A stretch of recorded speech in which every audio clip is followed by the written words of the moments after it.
Hello, and welcome to live programming here at the More Freedom Foundation. Today we're going to be discussing the very important question, is China falling?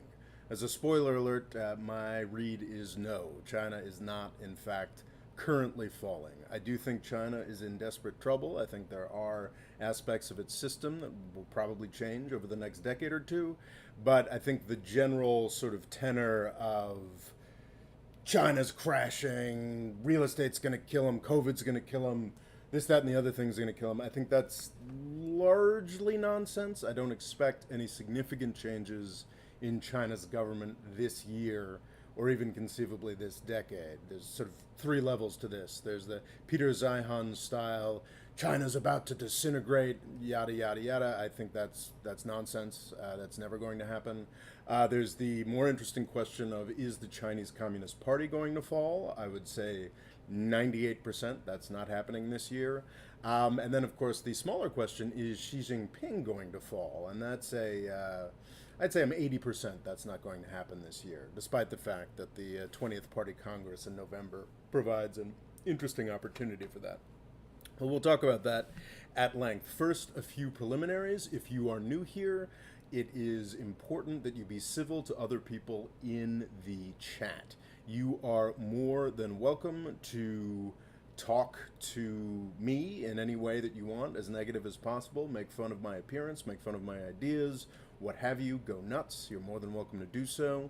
However, I ask that you be civil to each other in the live chat. If you are found to be rude to other participants or are just acting in a way that is disruptive of the live chat, our moderator, Logo Cool Extreme, will let you know. And if you ignore him and continue acting out with that behavior, Logo will kick you off of the channel, quite possibly for all time. There is no court of appeal. There is no appeal from the court of Logo. What he says goes, so listen to what he tells you as the moderator.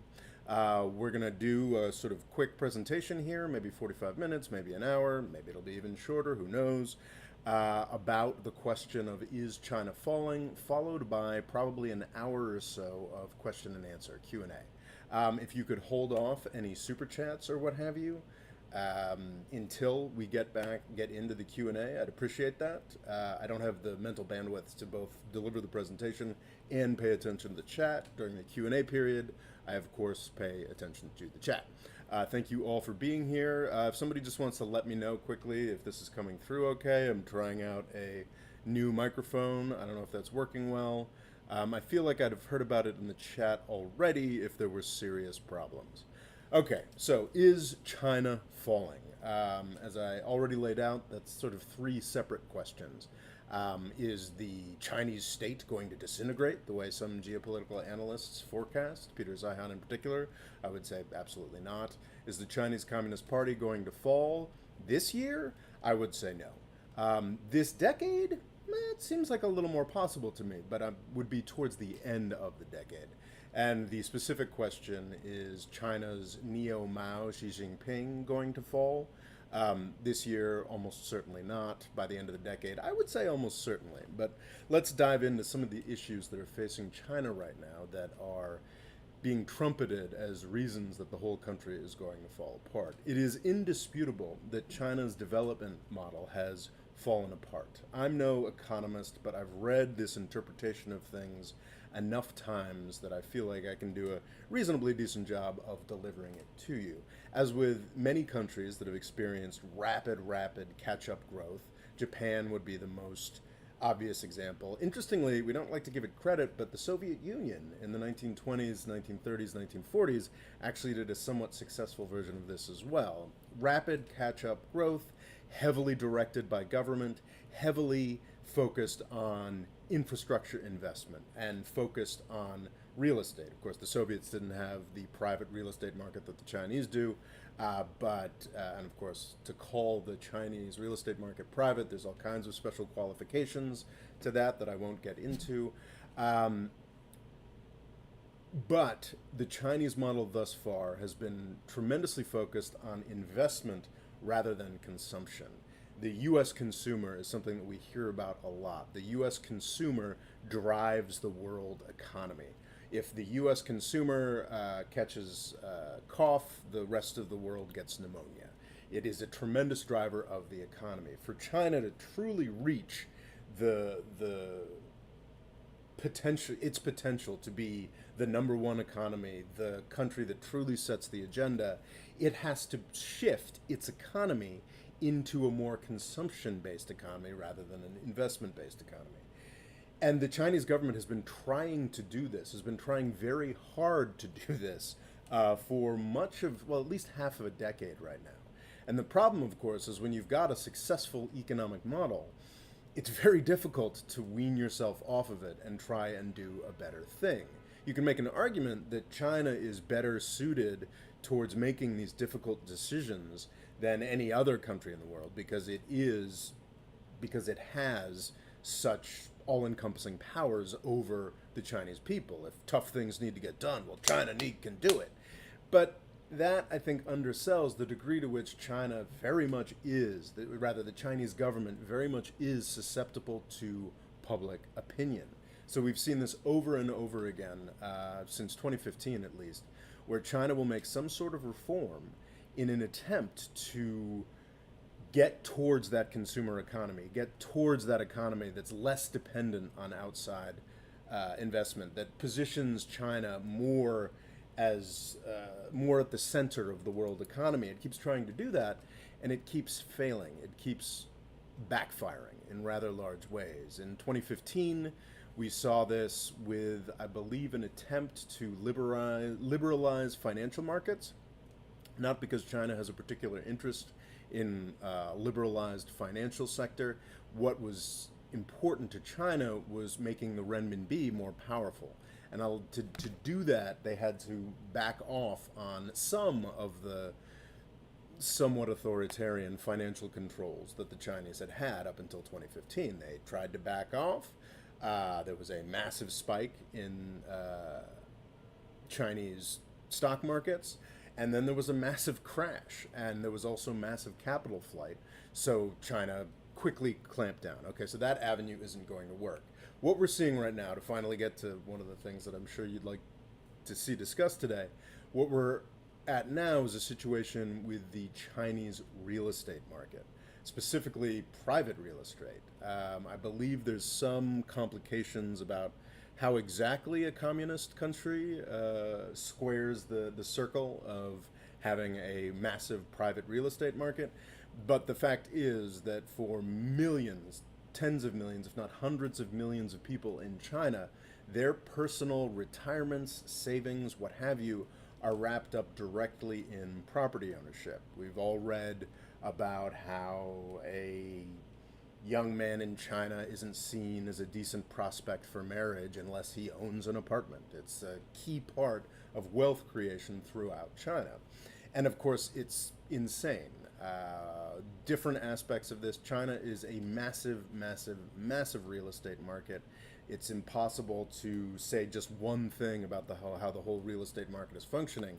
But for years, we've known about ghost cities, these sort of half-built cities that nobody lives in. But there's also massive demand. And also, we've seen this in the United States as well, when a particular asset class, specifically housing in both cases, becomes the be-all and end-all of wealth creation in a country, it becomes tremendously inflated in price.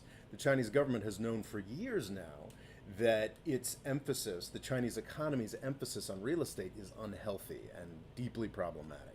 So in 2020, they started making a real push to rein things in, to rein in the usage of real estate, both in private wealth creation and also in government funding. There's some key aspects of this, very complex, that I'm not going to get into, but my understanding is that the private real estate market is a tremendously important source of revenue for local and provincial level governments in China. So this isn't just a problem of, oh, we've got an overinflated real estate market. This is a problem that we had in the United States in 2008 that was tremendously damaging. But imagine if also the viability, the functioning of state governments in the United States were completely dependent on that real estate market, not just to the point of tax revenues, but in terms of like being involved in those markets. So in 2020, I believe, yeah, we've been talking, no, I guess it probably would have been 2021. It's 2022 now, correct? In 2021, China started, or rather, I think, intensified their attempts to reform the Chinese real estate market.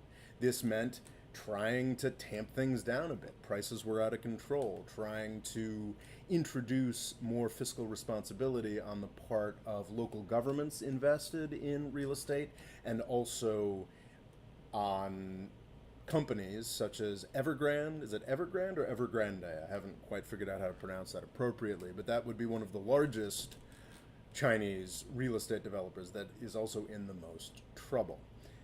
For decades, companies like Evergrande and certainly other companies throughout the Chinese market were able to just continue to move forward in an environment where price was always going up, demand was always going up.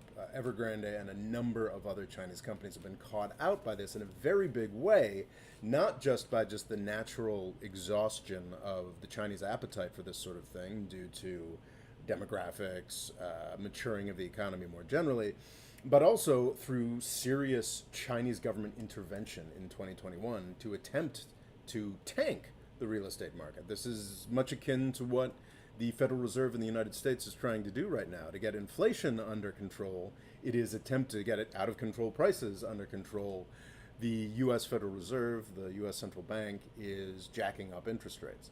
China took, the exact policy levers that China used in 2021. I haven't got a list in front of me, but none of them were too shocking. It was basically just an attempt to bring rationality to the real estate market. And this is really, really just like the 2015 attempt to liberalize or free exchange rate trading in 2015. This is blown up in China's face big time. The repercussions are massive.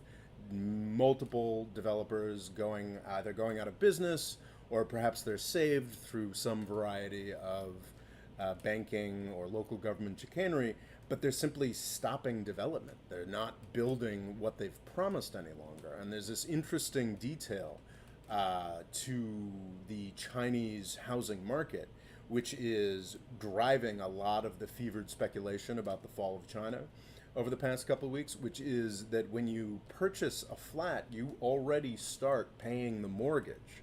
When you purchase an apartment, you start making payments on the mortgage that you used to purchase that place, even though the building hasn't been constructed yet, and you don't yet have an apartment that you are paying that you're paying the money for. This was an aspect of the Chinese real estate market that was probably uncomfortable and unpleasant. I've never participated in it for the folks there prior to the real estate crisis, but now when they are paying mortgages for, in some cases, years on buildings that are just sitting there in limbo and not being built, or perhaps they're just a construction site. Perhaps some of the floors are up, but none of the fixings are in, because of the sorts of delays in production that always happen in a real estate crisis. A whole bunch of mortgage payers in China are feeling desperate enough that they have decided to band together in a somewhat organized protest. This is not a protest on the streets. This is simply a protest simply saying we refuse to pay for housing that we are not getting. So it's sort of a mortgage boycott, mortgage payment boycott is my understanding.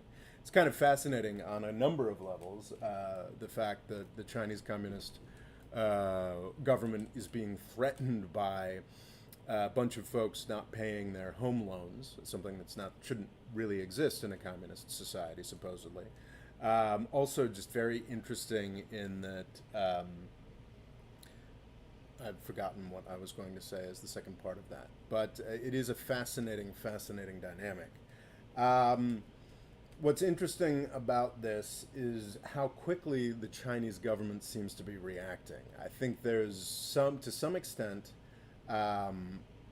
China, the Chinese government is very receptive to public opinion. And I think, gosh, I really wouldn't want to be the ringleaders of this mortgage payment protest. I wouldn't want to be the first two or three people that did it. I'm sure those folks are in serious, serious trouble, risk for their lives and freedom or what have you. But it so quickly became such a mass movement that the Chinese government has no choice but to respond. And they are responding by finding ways to back up these real estate developers that they had intentionally intended to cut off. The Chinese government is now finding that the real estate market that it was so committed to slowing down is in fact too big to fail. This is a real problem for China in the long term. This is a serious, serious long-term problem. China's continued failure to move beyond the export-oriented, investment-oriented aspects of its economy is a real challenge for China long-term, and I do believe raises serious questions about whether the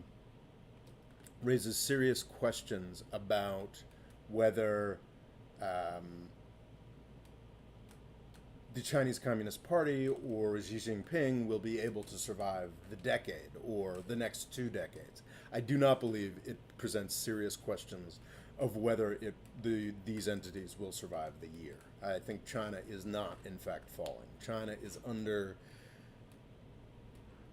a serious set of problems that it hasn't had to deal with before, is having serious negative responses. The economic growth this year is expected to be among the lowest of the century. I guess 2020 Chinese economic growth, the COVID year, was minorly negative and then came rampaging back in 2021. But under normal circumstances, the 2022 economic growth for China is expected to be miserable. This is, I mean, sure, 3 or 4% is something that the United States, which it has experienced a few times in recent decades, and much more recently before the Reagan era. Sorry, much more frequently before the Reagan era. The 3 or 4%, of course, sounds great from the U.S. perspective, but from the Chinese perspective, it's quite miserable. It's quite grim. I just reposted on the community page a video a day or so back talking about the Chinese growth disappearing. And the reason Chinese growth is disappearing is it's not exclusively about China's export dependence. China is less dependent on exports than it was 20 years ago. That it has moved forward on, but it's the nature of the economy and the fruitless investment that so much of the Chinese economy is being poured into. Private real estate investment, infrastructure investment. The investment is something that the U.S. economy desperately needs. The U.S. economy desperately needs infrastructure investment. But we're at a point where in the United States there's infinite low-hanging fruit. You can do incredible good by building out or repairing infrastructure that is in desperate need of repair. There's so many things that we need to do in the United States. China ran out of things to do a long time ago. They're really just churning at this point. High-speed rail in China is very impressive, but my understanding is that outside of a few routes, it is nowhere near paying for itself and is often empty. Their projects through the Belton Road Initiative. The Belton Road Initiative is mostly sold as in the West as some kind of crazy imperialist nightmare on China's part, with, in my opinion, very little justification.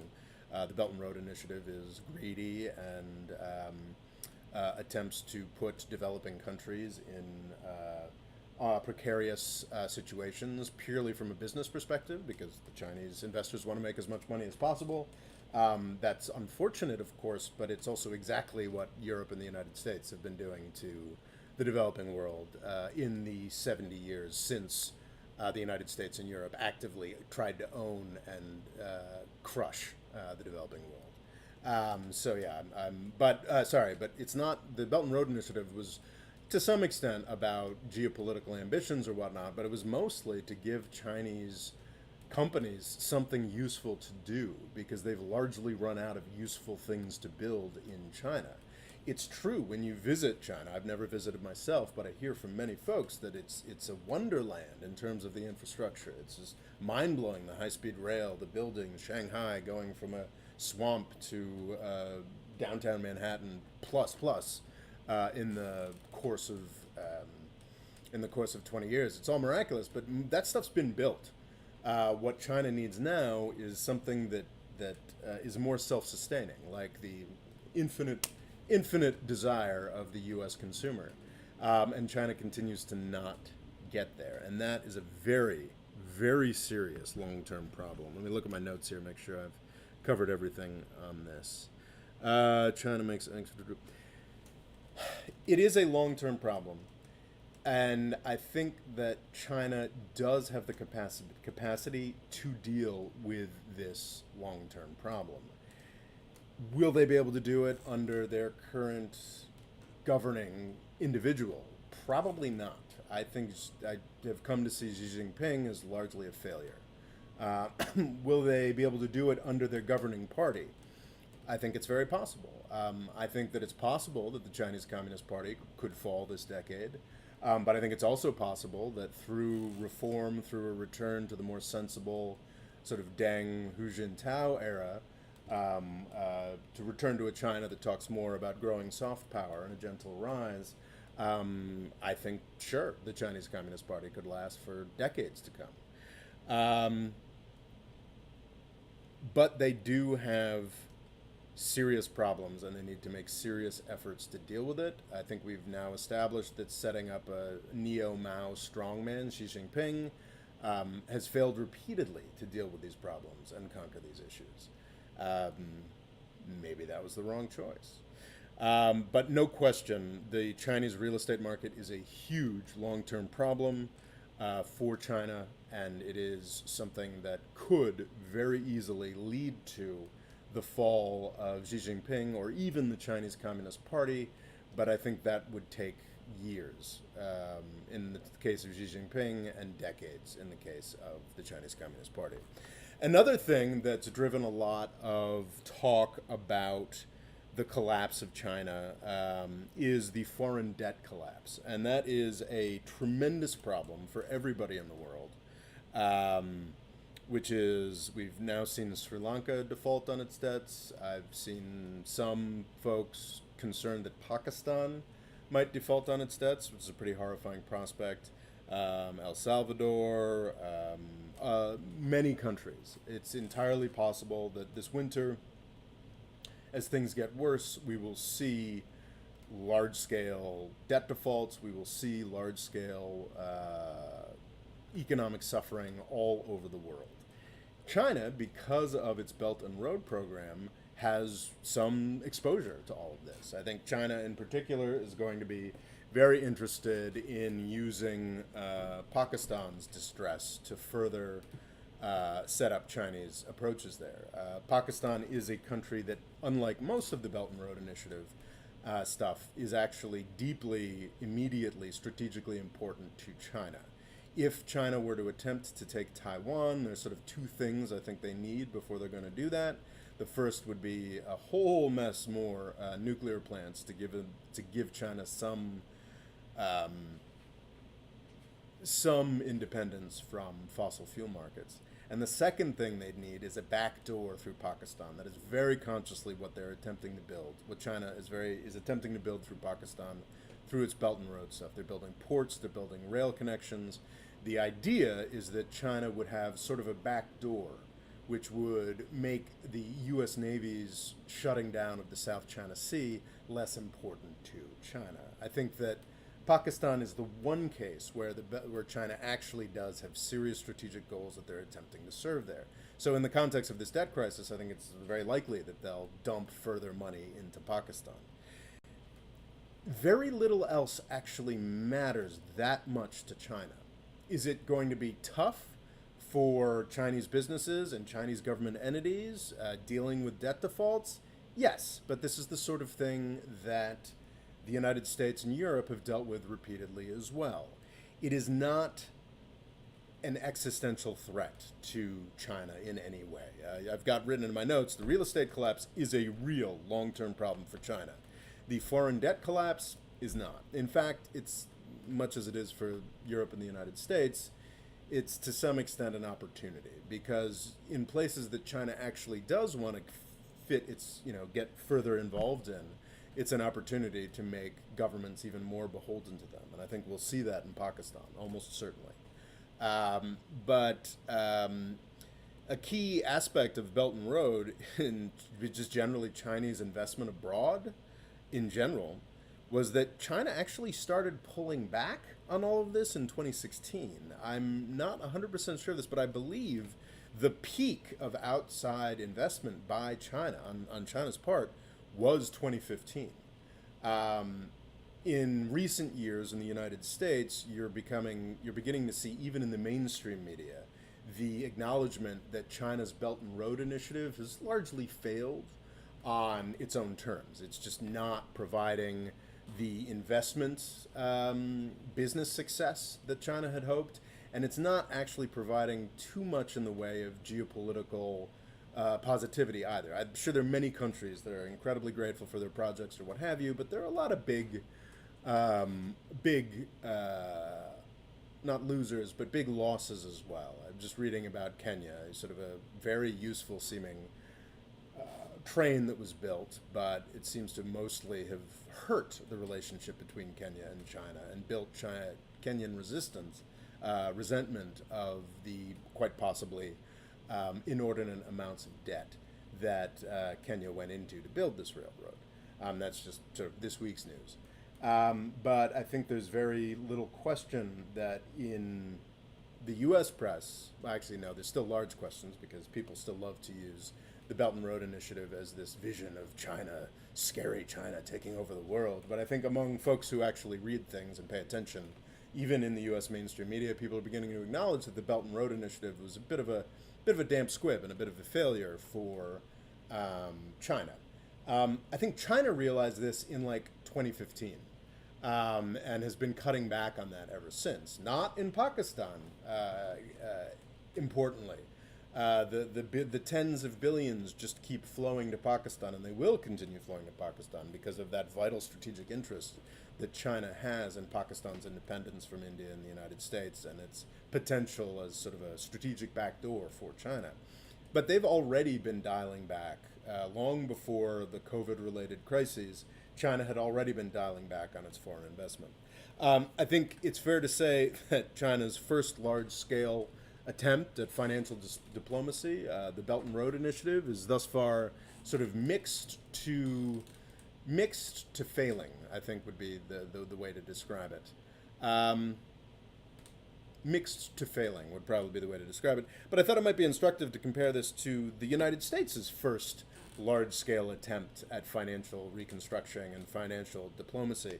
And this was certainly on the part of Wall Street, but also on the part of the U.S. government. In the 1920s and 1930s, the United States basically owned all of Europe from a very, putting things rather crudely. The Germans owed massive reparations debts to France and the United Kingdom, and France and the United Kingdom both owed massive war debts to the United States. Both of these were of a scale that it was essentially impossible to pay them off.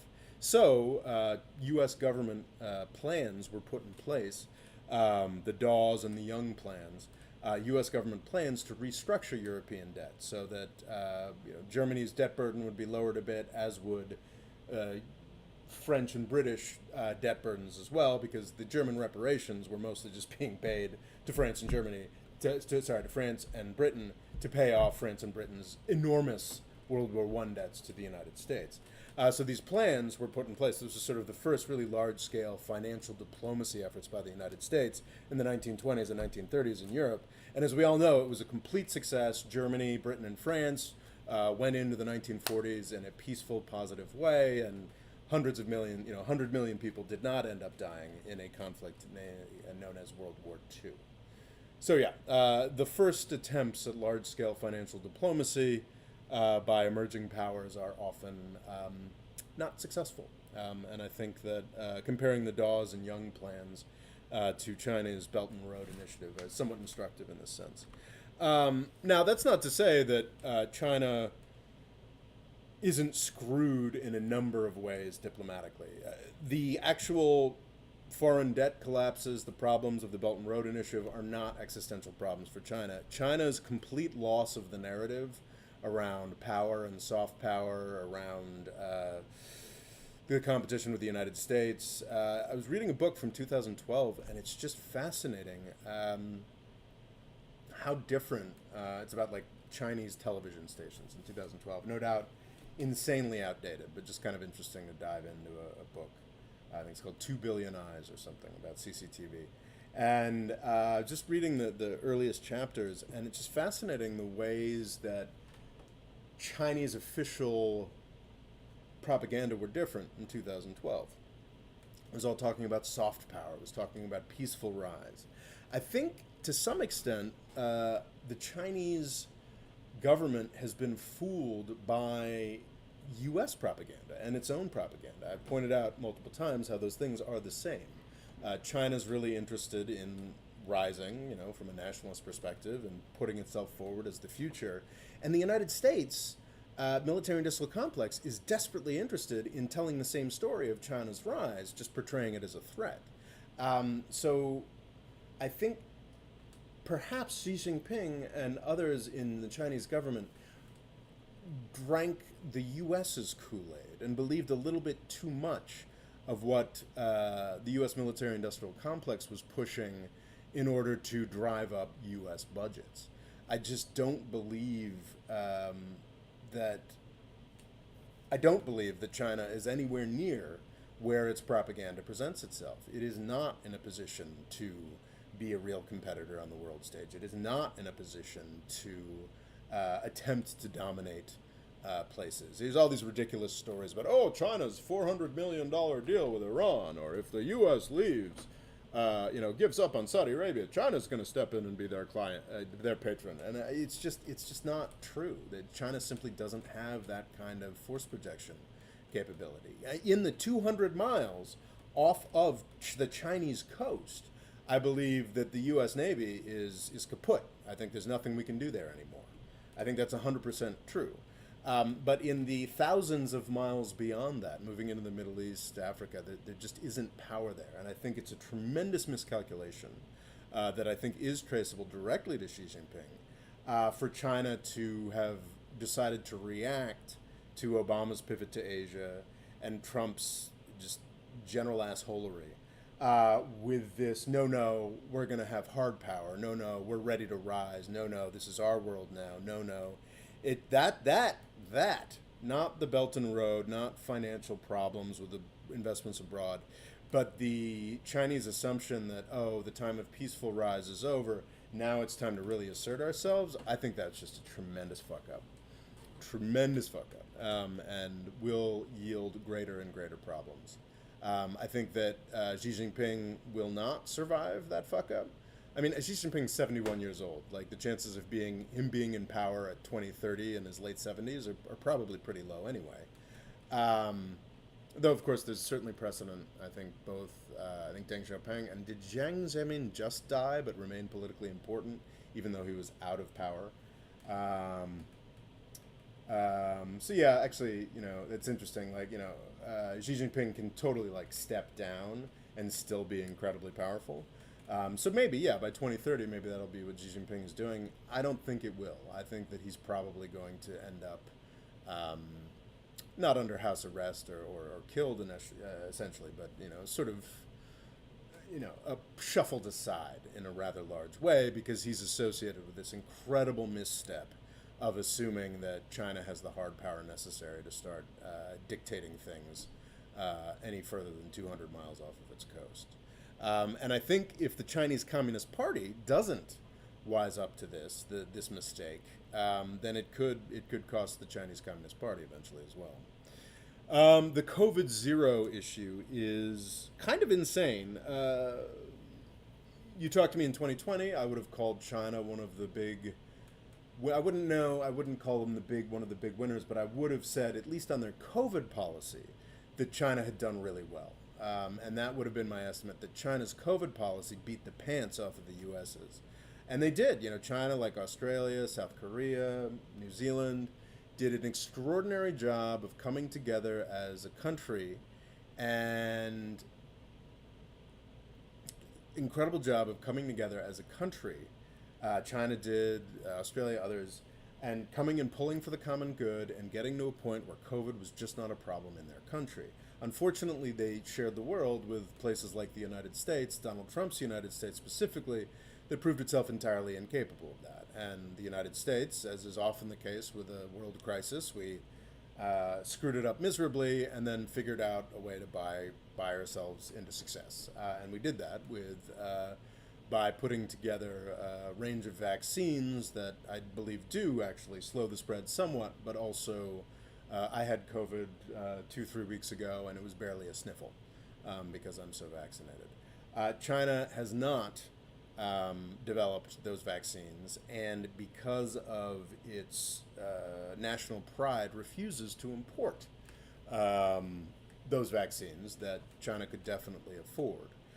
So what they're doing is they're still sticking to their incredibly successful 2020 policy of COVID zero. And it's disastrous.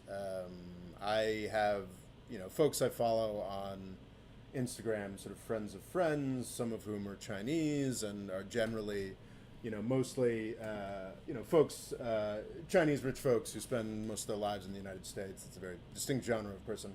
And are usually constantly talking about how China is poorly portrayed in the media, how unfair coverage is, anti-Asian racism in the United States, that sort of thing. But the lockdowns, and was it Shanghai? No, I don't think, was it Shanghai? I can't recall, but it was lockdowns in Chinese cities in recent months. This particular person was just like, what the hell is going on in China? Just insane. Simply the inability to provide the basics to people that they were forbidding to leave their apartments. Just really, really crazy stuff. Economically ruinous. Do I think this is a long-term problem for China? No, I don't. I think that COVID is going to run its course. I think that if COVID doesn't run its course, then China will just, buy some vaccines. Maybe they already have and are just administering it under different labels. And I expect that the COVID zero issue will also go away. There's this real tendency, and it's interesting the backlash I've gotten from some folks on, I had some shorts earlier this week talking about how China is not, in fact, falling. If you look at similar examples, or even completely different examples, but countries can survive for long periods of time and continue to attain some degree of success or at least viability long after the economic miracle disappears, long after those governments have made terrible, terrible choices.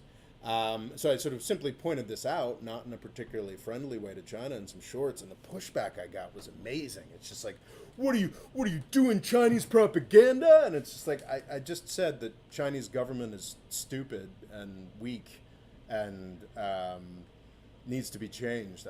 I don't think that's Chinese government propaganda. But people just get so invested in these narratives of like, oh, the Chinese real estate market is it's gonna end Chinese communism, or COVID zero isn't just gonna end Chinese communism, it's gonna end the Chinese state. It's just, and then people see pushback against these ridiculous narratives, these ludicrous narratives, as somehow being pro-China or a betrayal of the U.S. cause, or it just strikes me as somewhat ridiculous. So yeah, I think that just to talk about those three levels of the is China falling question one more time, is the Peter Zeihan style, China's been broken up in its history more than it's been together, and its destiny is to fall apart again. In fact, it'll fall apart within the next 10 years is, I think, just fucking nonsense, frankly. I think China has not, since knitting itself together for the first time in the industrial period, in the 1950s. It has not been torn asunder, and I do not believe it will be torn asunder again. I think that just basics of literacy, industrialization, economic power, technological capability indicate that China will not, in fact, disintegrate. In the context of the fall of the Chinese Communist Party, will there be some scope for regional independence efforts or whatnot? Sure, I think that's possible, but I think we'd be talking about like a weeks or months dynamic rather than a years dynamic. Even when the much weaker Chinese Empire finally fell apart in the teens, the sort of warring states period only lasted for 20 years, and that was in the context of a massive invasion from Japan and eager parceling out of what was left by European powers as well. I don't believe that that would be the case this time.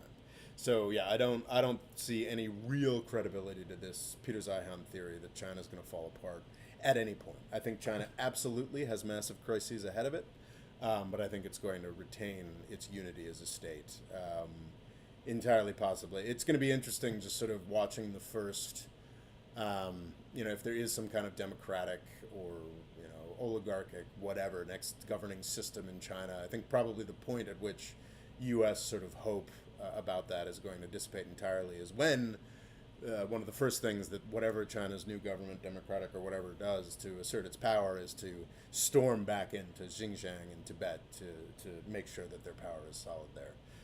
That's going to be a long-term interest for the Chinese state, no matter what its ideological character is. So yeah, I don't think the Zeihan-style China fall apart is something that's going to happen for more than a few weeks or months before China reunifies into something else. The Chinese Communist Party, as I said, it needs to change paths. I think that I don't expect the Chinese Communist Party to outlive me, and I think I've probably got another 40 years in me, and I don't think the Chinese Communist Party does. I think it could. I think that one should never underestimate the Chinese Communist Party. What it did under Deng Xiaoping and his direct successors was extraordinary, and the way that it was able to transition from its sort of base case of ideological fanaticism and insanity, the way that it was able to transition from that to the sort of corporatist, whatever the hell it is now or was before 2016, the fact that it can do that is an indicator that the Chinese Communist Party could very well pull off another transition, another trick. But it seems unlikely to me. It seems likely that in the next decades, the Chinese Communist Party will fall. Xi Jinping specifically, I have come to see as kind of a ludicrous failure. And I'm deeply surprised that he isn't seen the same way in China. I think that if China were to take a more sensible turn away from wolf warrior diplomacy or whatnot, Xi Jinping would have to go. There's a lot of talk. So the 20th Party Congress, this only happens every 5 years, is expected to come up. I don't think we have a specific date yet, but it's expected to come up in November. These party congresses were where the new leaders of China were chosen for a couple decades. Unfortunately, the term limits were lifted. So people are looking to this party congress as like, well, if people really do see Xi Jinping as such a failure, well, then the party congress would be the time to boot him out. I don't see that as particularly likely. I do see it as possible. I do think that that could actually happen. Anything can happen in the next 2 months. But I see it as a slim possibility. Like 80, 90% Xi Jinping will still be in charge of China next year. Like 99%, the Chinese Communist Party will still be in charge next year, and 100% that China is not going to fall apart. Long-term challenges. I do want to say briefly, like, the United States is not going through a great time right now. I think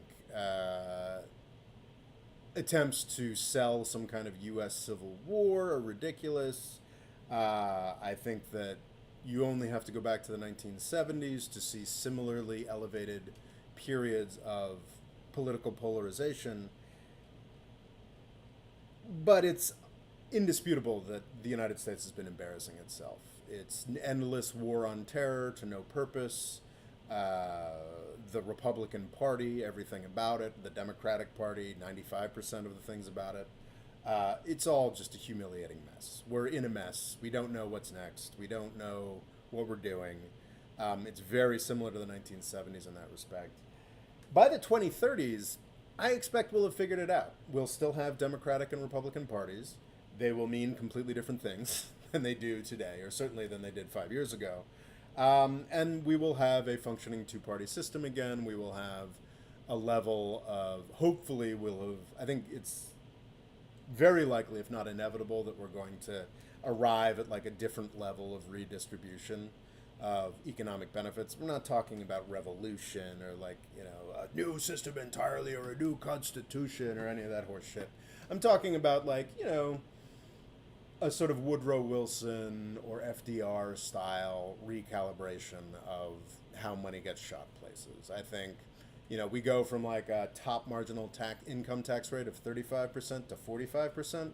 That provides enough funding to solve essentially all of our problems. It's like, it's amazing how little we have to just switch.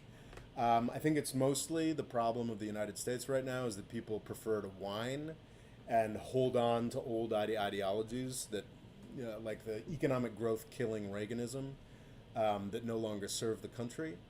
I think it's just growing pains. Certainly enough people in Congress have to die of old age, retire, get out of there. But I think that change is coming, and I think the United States. And what's kind of extraordinary is like unlike the 1970s.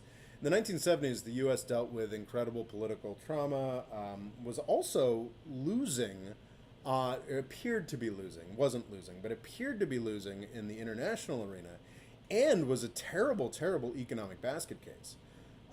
That's not the case right now in the 2020s. We have an economy that does not serve 80% of the people here, but that's a very different species of problem than like crashing a capital poor economy, which is what we had in the 1970s.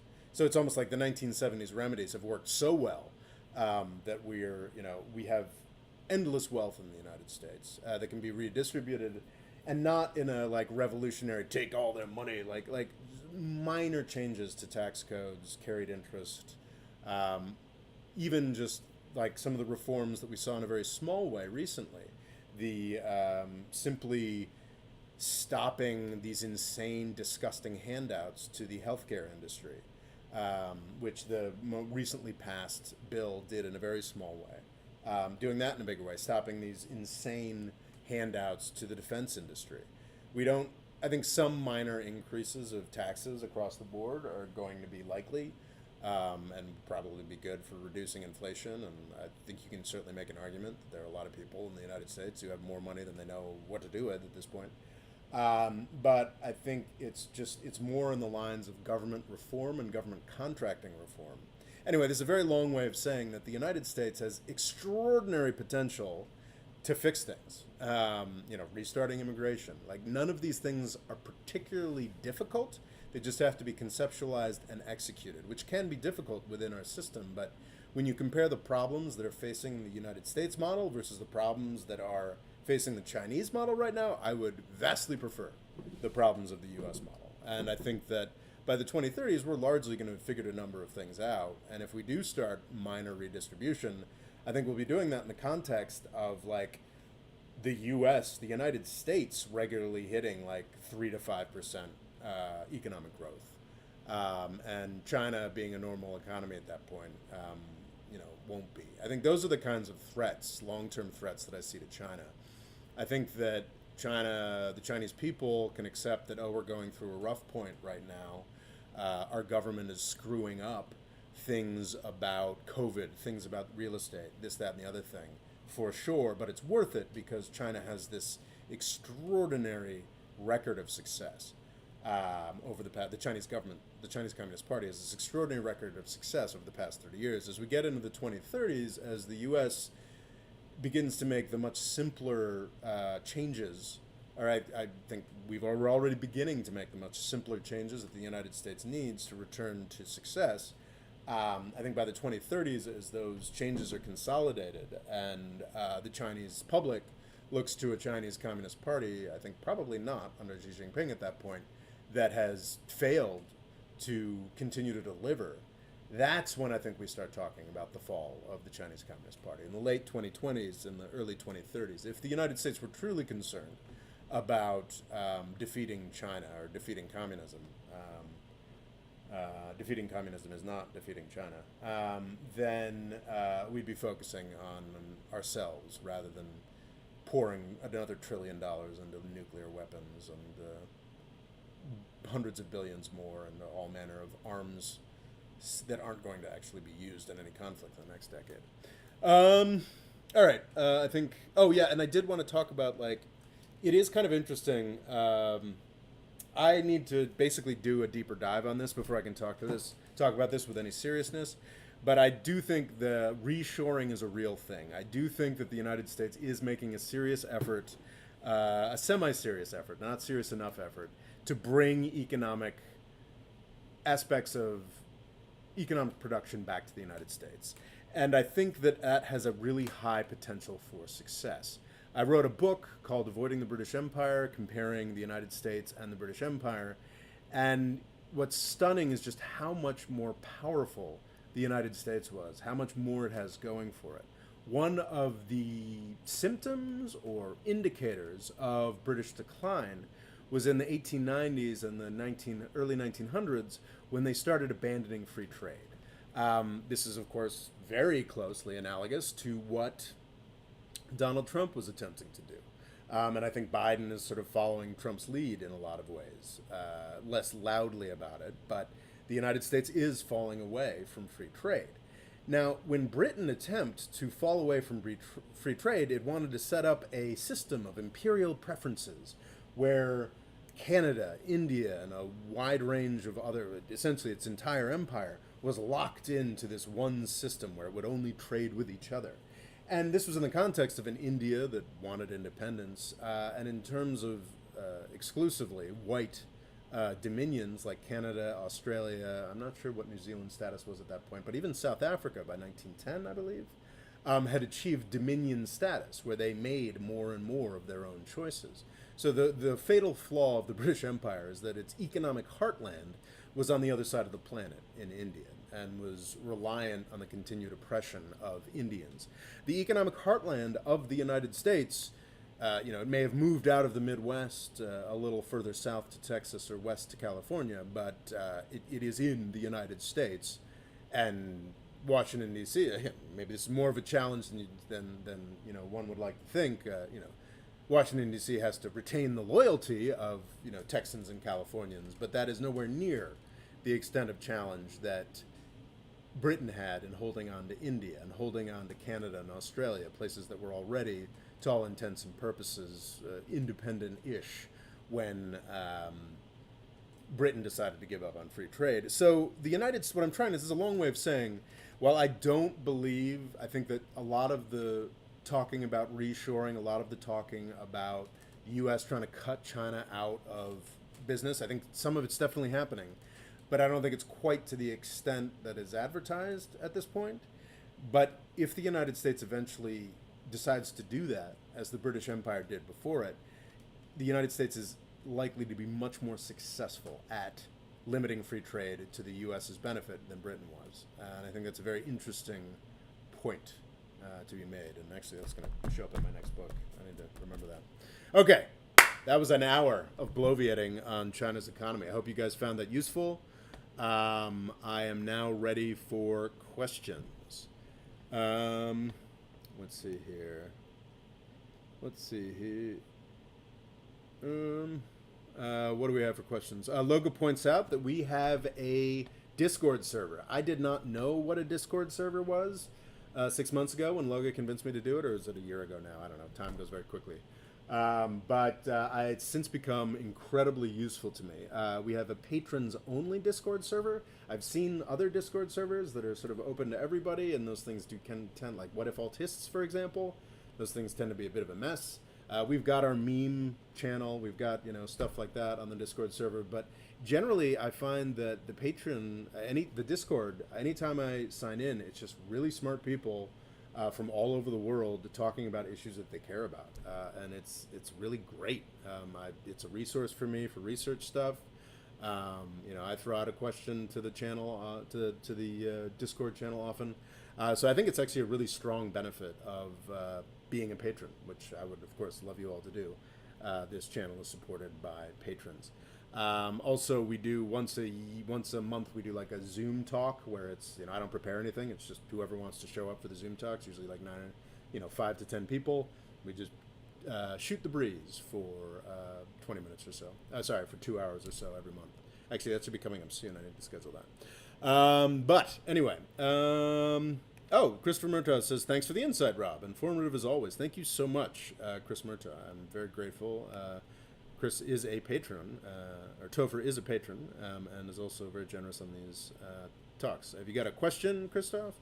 Topher, you got a question? Let's see here. I noticed that I've got a super chat from James R23 and David Masaka. David Masaka, a question. Do you think that she does not have any independent thinkers around him, like Zihan? I think that it's a real question and a real problem. I know that it was coming up with sort of Putin comparisons, like to what degree is Xi Jinping fooled by his power? To what extent is he insulated from anybody who's going to tell him anything different? And that's a really, really important question. I think some of the coverage in March of this year indicated that the Chinese government, and Xi Jinping specifically, were thinking very hard about this, considering how desperately wrong the Russians were about their assumptions about Ukraine. I know a lot of people want to argue that, oh no, the Russians are really winning in Ukraine, and I think that's nonsense. But beyond that, I don't think anybody disputes. I think the Russian government would tell you, well, probably not, but I think the Russian government, if it were being honest, would tell you that they expected to have a much, much easier time in Ukraine. My understanding is that a significant chunk of the FSB leadership, the folks who told Putin that Ukraine was going to be an easy walkover, I think significant chunks of that leadership are currently in jail. So I think that for Xi Jinping, if he has any self-reflection, he's got to look at that and be like, whoa, I need to make sure that I've got differing sources of opinion, because I really don't want to get caught out that badly. I don't know. I'm not much of a, what do you call it, a forbidden cityologist. Because in Beijing, like the Chinese Communist Party did take over the old imperial palace, right? I don't know the details, enough details about how Xi Jinping's court is organized. So I don't know that I can speak to that, David. But I think it's a really important question, whether or not there's independent thinkers around him. So Raven says, hopefully there will be no Reagan this time, which is kind of... Reagan was... I know there's a lot of Reagan hate on TikTok. Reagan was useful for his period in time. I think that in the 1970s, the United States did have a real economic crisis, real problems, and I think a deadening of entrepreneurial spirit was a key part of that, and overregulation was, to an extent, a key part of that. I think the problem is that we've continued going in that direction that Reagan set us on in the 80s, that was useful in the 80s and useful in the 90s, very useful in the 90s, and then just continued on that path for another 20 years after it had already become a mess. So we certainly don't need another Ronald Reagan, but we could use something. I don't know what it is.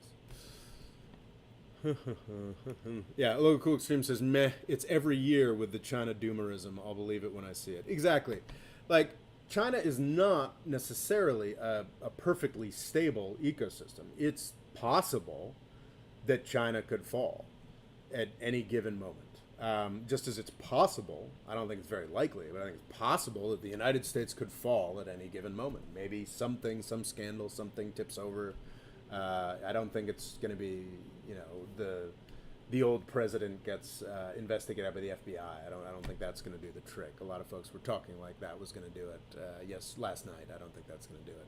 But sure, anything can fall. And I think China's system is a good deal more tenuous than the US system. Um, and I think most likely when China's system falls over in one direction or the other, it will be a surprise to everybody, even the folks here and on the More Freedom Foundation Discord channel for patrons only, who are among the best informed people on the planet. It will be a surprise for them as well. Let's see. James R., did you have a question? That's a generous super chat. I'm very grateful. James R23, did you have a question? Am I missing it somewhere? Okay, let's see. Other questions here. Federico Bruzon, that's an interesting question. Federico Bruzon, speaking of decline, do you see the U.S. stronger today than in 1945? It's a really interesting question. Yes, definitely. Or potentially stronger. Just the sheer scope of what we are capable of in 2022 versus what we were capable of in 1945. Are there more plausible challenges to the United States than there were in 1945? Actually, no. No, there aren't. So that's a key thing. We're saying we might be stronger now. The Soviet Union, for a solid 6 to 10 years there, I'd say sort of ending in 1956, so what, 11 years, the Soviet Union was a real challenge to the United States, was a real competitor in a way that I don't believe. I think the Chinese will be eventually. I think the Chinese, post-communist Chinese, will be a bigger threat and competitor to the United States than the Soviet Union ever was. But they are not there yet.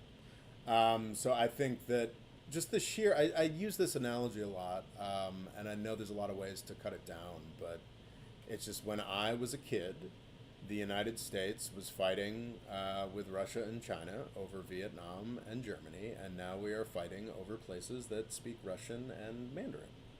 And I support Taiwanese and Ukrainian independence struggles. I'm not sure independence on Taiwan's part. I have to think about that further. But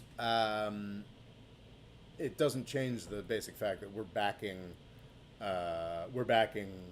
China and the United States, and anybody else who tries to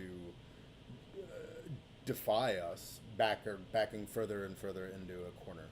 I think I don't know if it was just the nicotine fits or what have you, but this morning I got pretty negative on Twitter, just pointing out that really great power competition is about the terms of submission to universal U.S. empire.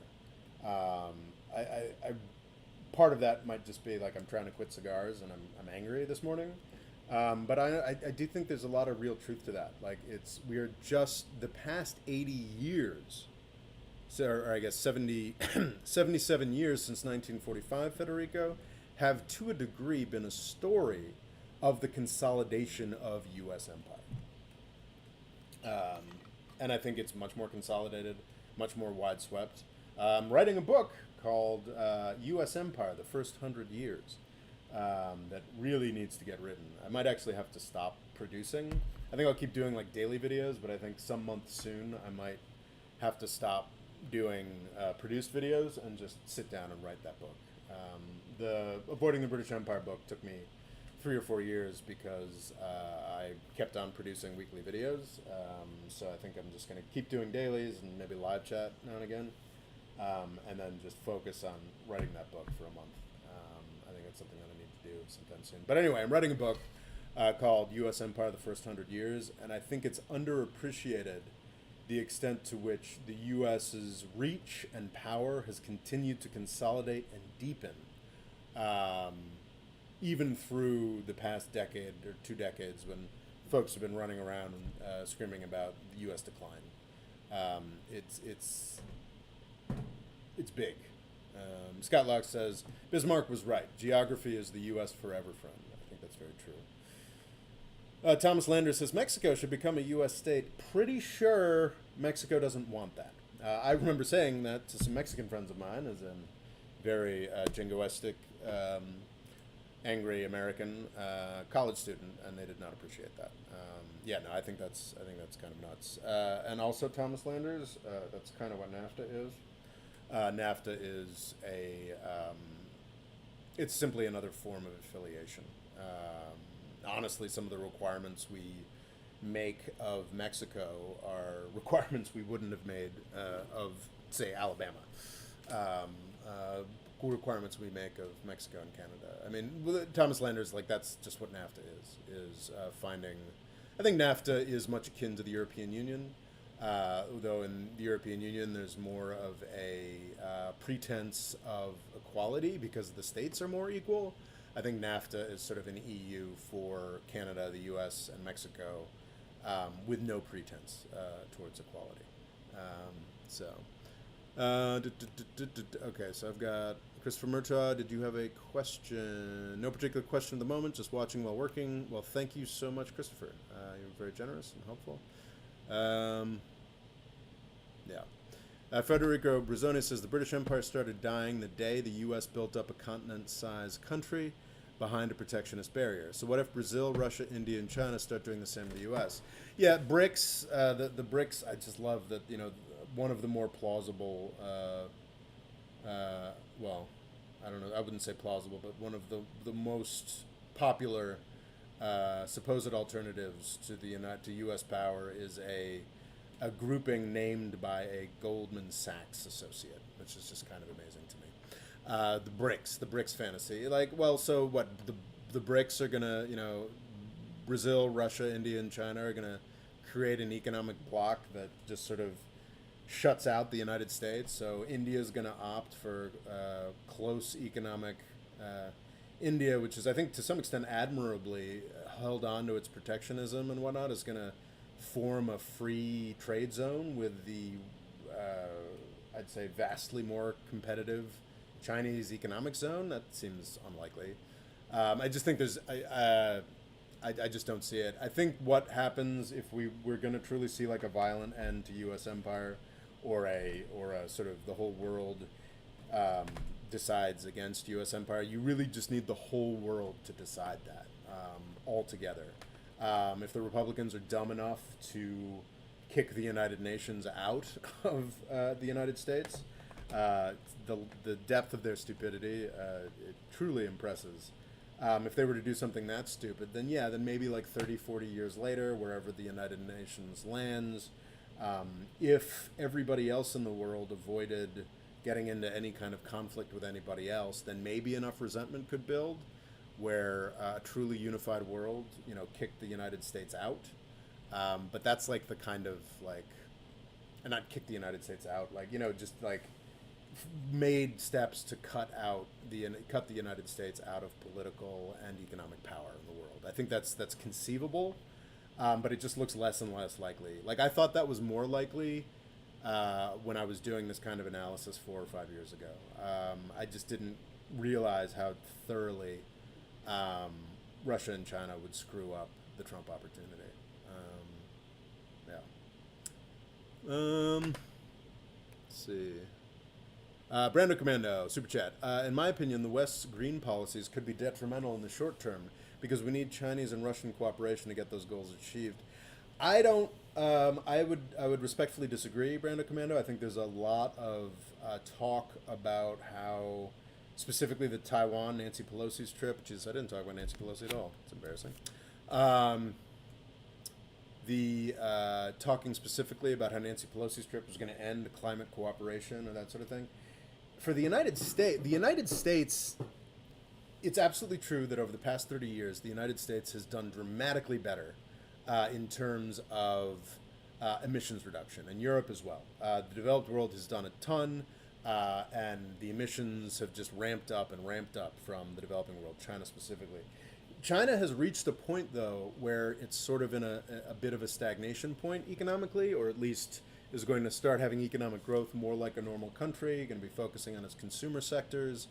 And for the United States, a certain amount of emissions reduction, to the extent that the U.S. public can pressure the U.S. government into doing it, is going to happen, is going to continue to happen. But the United States is always going to have an interest against truly getting off of fossil fuels and petrochemicals, because we're the world's largest producer of oil and gas again. China has the opposite priority. China has got massive coal resources. I think they've certainly got some oil and gas in that massive, massive country. But on balance, they are incredibly dependent on the fossil fuel economy. There's a reason why China has been such a leader in electric vehicles, and it's a geopolitical strategic reason. Even if China falls out with the United States completely, especially if China falls out, not even if, especially if China falls out with the United States completely, it's going to rapidly increase its attempts to be green. Sure, it'll probably use a little more coal, but it's going to build literally hundreds of nuclear plants. China can't act to take Taiwan back until it is no longer dependent on fossil fuel imports, which means it needs to build more nuclear plants. And if China builds more nuclear plants, yes, it becomes more capable of taking Taiwan, which ain't so great, but it also just eradicates emissions on a heroic scale. So I think that, I think Russia, of course, is a lot like the United States, in that it's a massive oil and gas producer and has zero interest in greenery. But I kind of feel like Europe is going to solve that for Russia. And certainly the Chinese will buy all that Russian oil and gas, but at a much lower prices, and will probably use that Russian oil and gas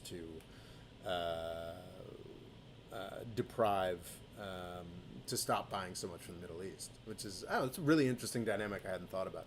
So Russia's switching of its oil and gas to Europe is another one of those things that is not, from Europe to China is one of those things that is not a short-term thing. The gas pipeline infrastructure that would have to be built to get the scale of oil and gas that Russia has been sending to Europe to China is a 5-year project minimum.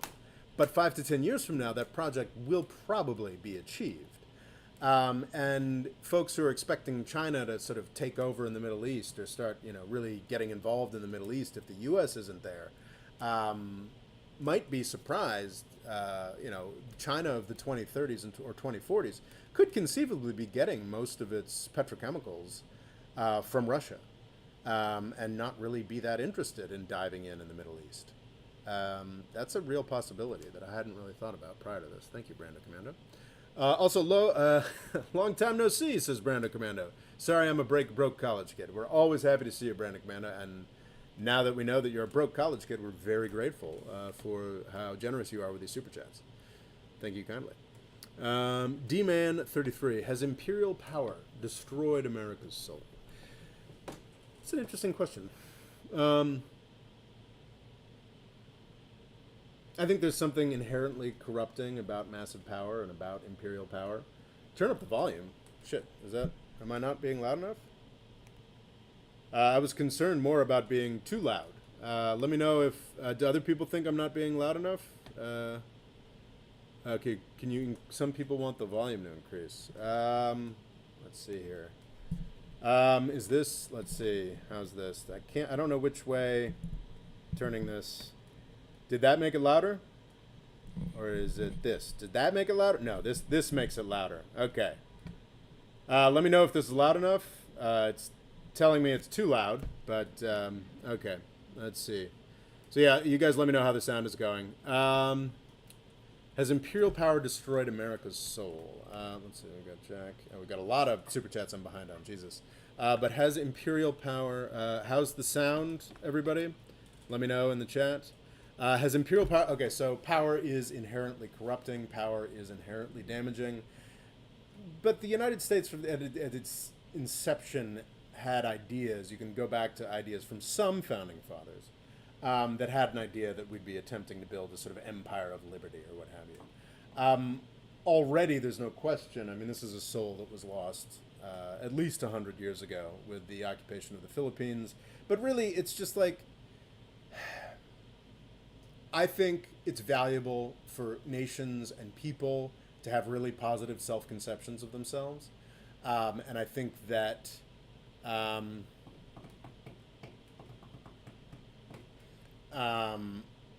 think there are elements of the U.S.'s positive conception of itself that are very true.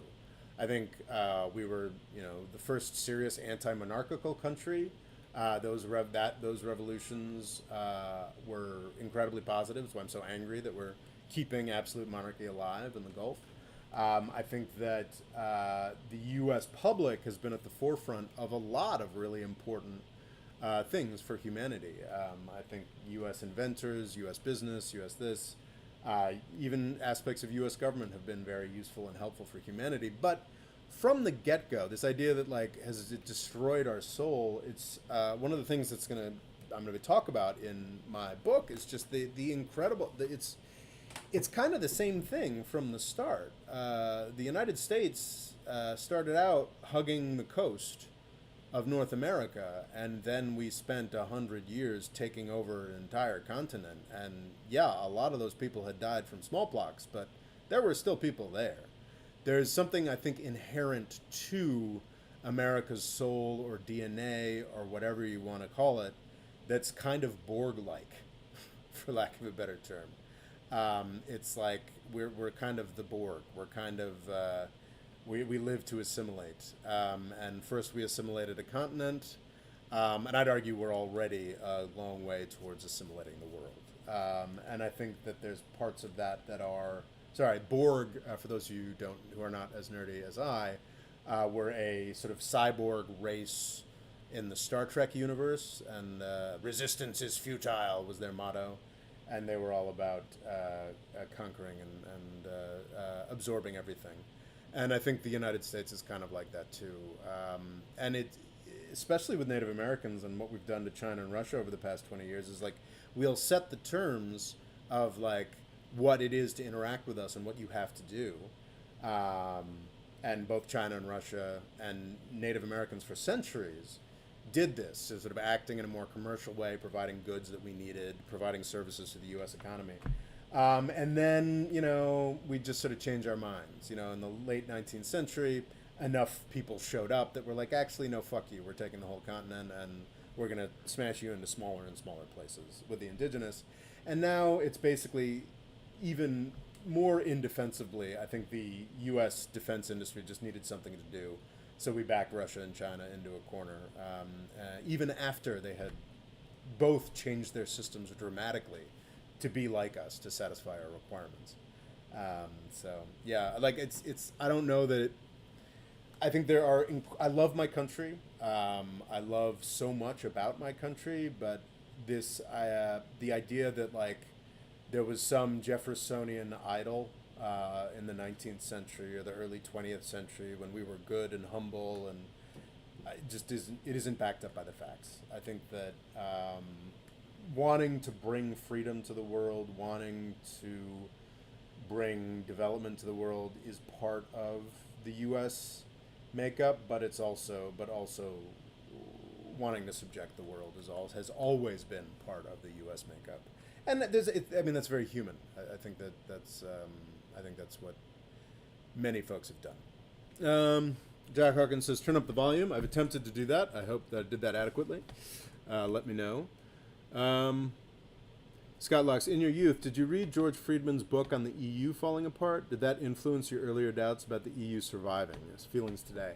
I have read a couple George Friedman books. I think I read something about like the next century or something.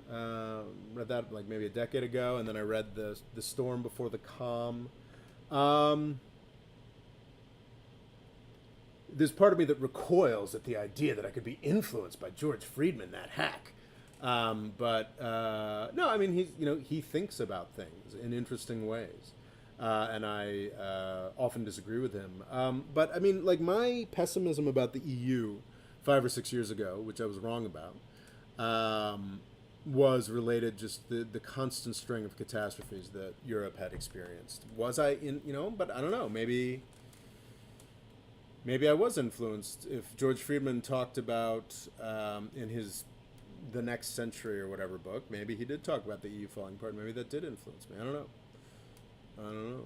Interesting question. George Friedman's, I went back and checked this, by the way. George Friedman wrote a book about cycles and whatnot, which is not anywhere near his own idea. It was like Neil Strauss, to tons of people. the Russian guy that What If Altus is always talking about. There's tons of folks who talk about, shifts in cycles, economic cycles, political cycles. The U.S. is, well, I was talking earlier about something that's very similar to George Friedman, this idea that by the that's the thesis of the Storm Before the Calm, his most recent book. The thesis is that by the 2030s we'll be okay. So I went back and checked, and like my video, Ronald Reagan versus the Joker, was produced and published, which very much talks about cycles theory and this, that, and the other thing, about how we've been through it. We went through an FDR era, and then we're in a Reagan era, and we need to figure out the next era. And I was very pleased to find that that did come out like 3 or 4 months before I purchased the most recent George Friedman book. So I was not ripping off George Friedman again there.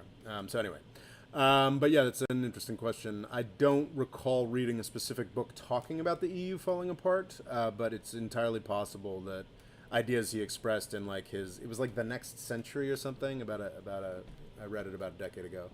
What's your opinion on universal basic income? I think it's interesting. I think it's also the way that it's formulated in a lot of cases is a cop-out. Certainly what Andrew Yang, well, I don't know if Andrew Yang was talking about, but this idea, it actually is supported by a lot of libertarians, because the idea is like, well, what we'll do is we'll cut off all the other services and we'll just have a formula. So, tax dollars come in and then a certain amount of money goes out.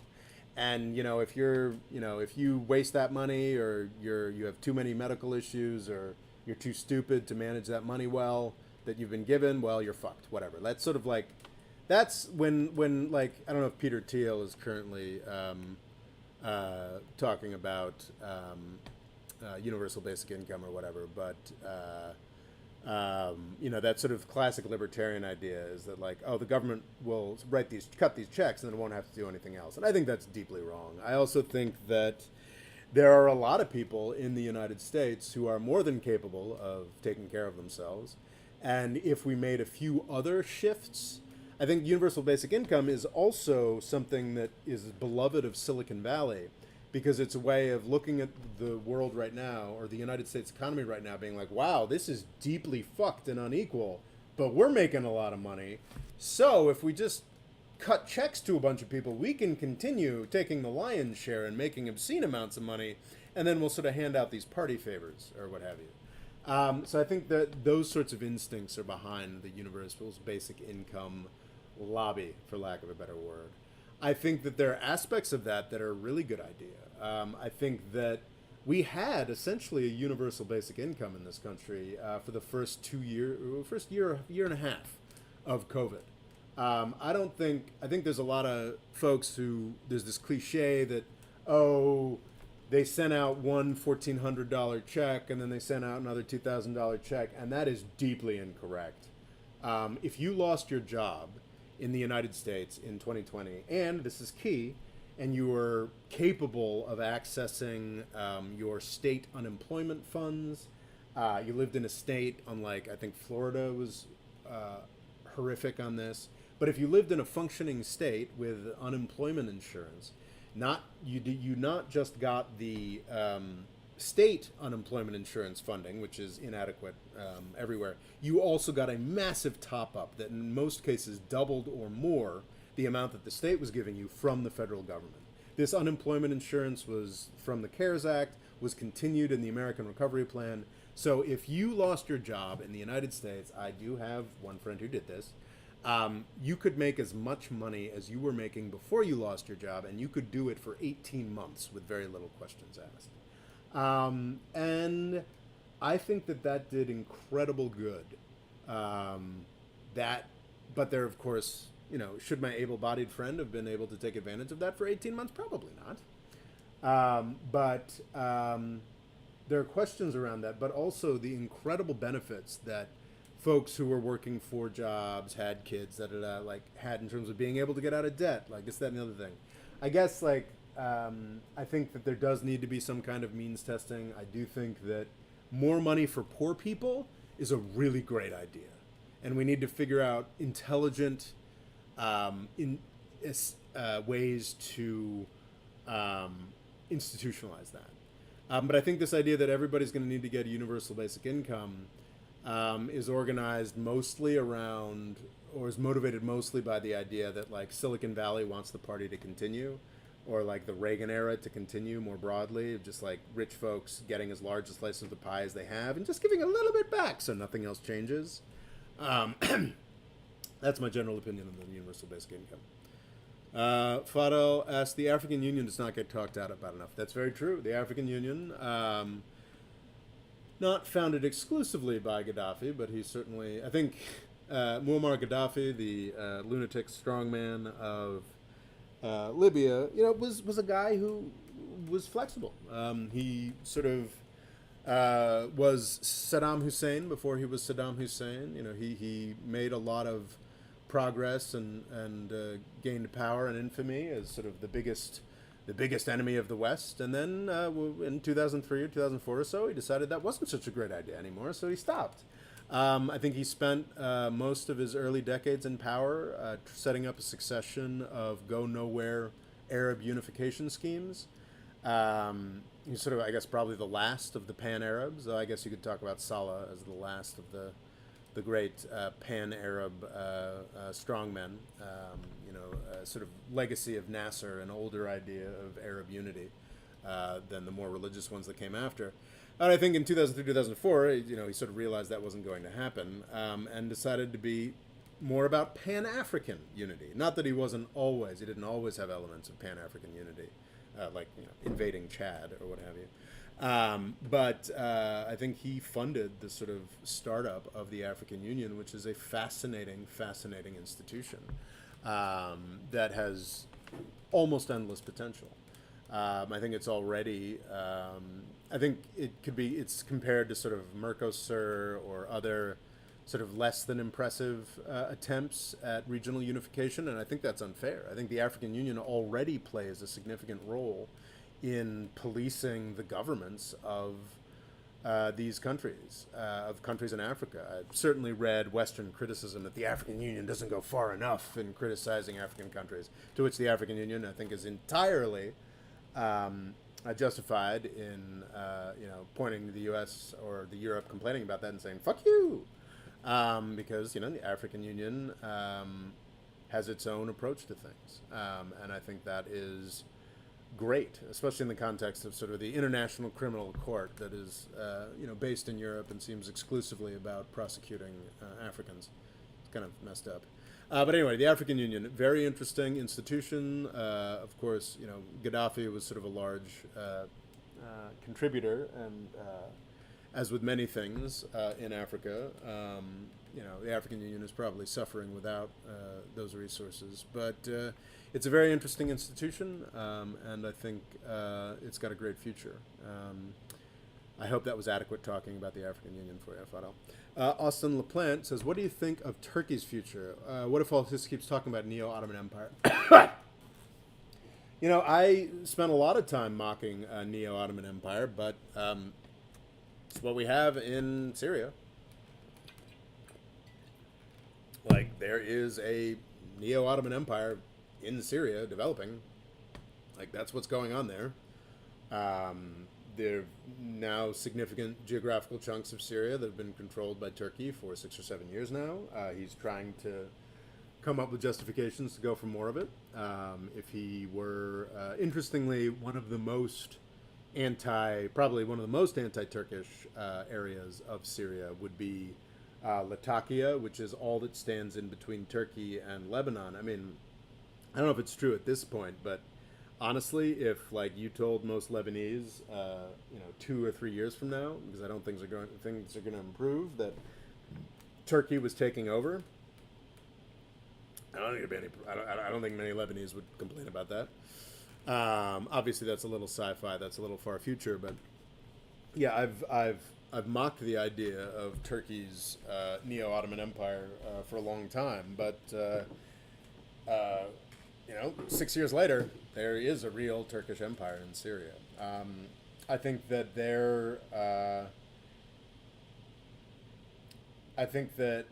The Economist, other publications have sort of overly catastrophized or overly made Turkish influence in Africa seem sinister. But unlike Chinese influence in Africa, the Turkish, I believe Turkey has a more serious military component behind its operations in Africa. At this point, I think they've only got a base or two, but it is the potential, as we saw in Libya, of Turkey deciding, oh, this is an issue we should get involved in. We're getting involved in it. That's a much more real potential than say China, and just the fact that Turkey has. When Turkey got into Syria in 2016, I expected a quagmire. I expected disaster. By 2018, I believe, there were serious mass casualty events for Turkish soldiers. I believe the Syrian government really fucked up and bombed a Turkish military emplacement, and in return lost 6 months worth of its gains in the civil war in 3 days. I don't quote me on those exact day counts, but it was something similar to that. My expectation when Turkey got into Syria was that it would be a quagmire and that the Turkish public would require that they leave. My understanding is that the opposition in Turkey, which is still, I think, the odds-on favorite to take power next year, Erdogan's fall does still seem like a 50-50 chance next year. They have said they're going to improve relations with Assad, which would mean presumably giving back that territory. So I don't know. But does Turkey have the capability to build some kind of Neo-Ottoman empire?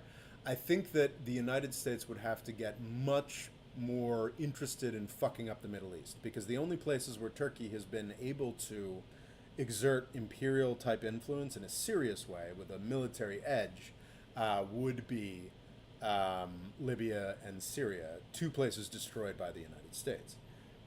It seems to me like the Middle East could possibly, if it can avoid a broader U.S.-Iranian war, which is honestly a 50-50 proposition as well, there's a potential that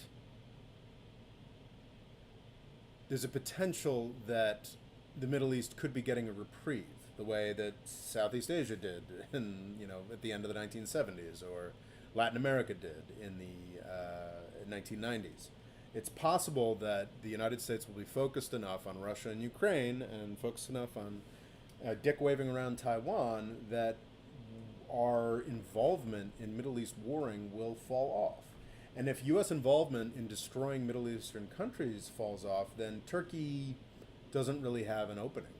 What is very interesting to think about, and I haven't thought enough about, Austin, thank you, is what would happen during U.S.-Iran war to Turkish influence.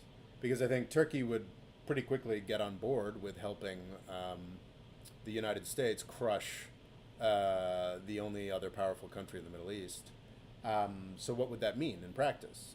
War against Iran would mean the crushing of Hezbollah everywhere, which would probably mean occupation of Lebanon. So, like, if there was a U.S.-Iran war, could Turkey be like, we'll take Lebanon, temporarily, and crush Hezbollah? Yeah, I don't know.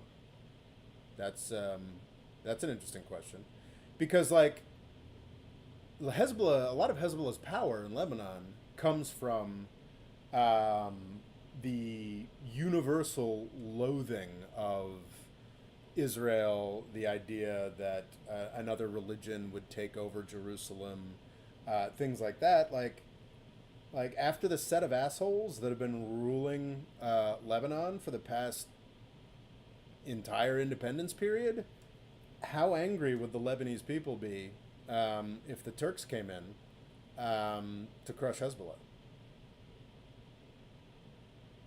That's a really interesting set of questions. I should make a video about that. That'd be kind of fun. All right.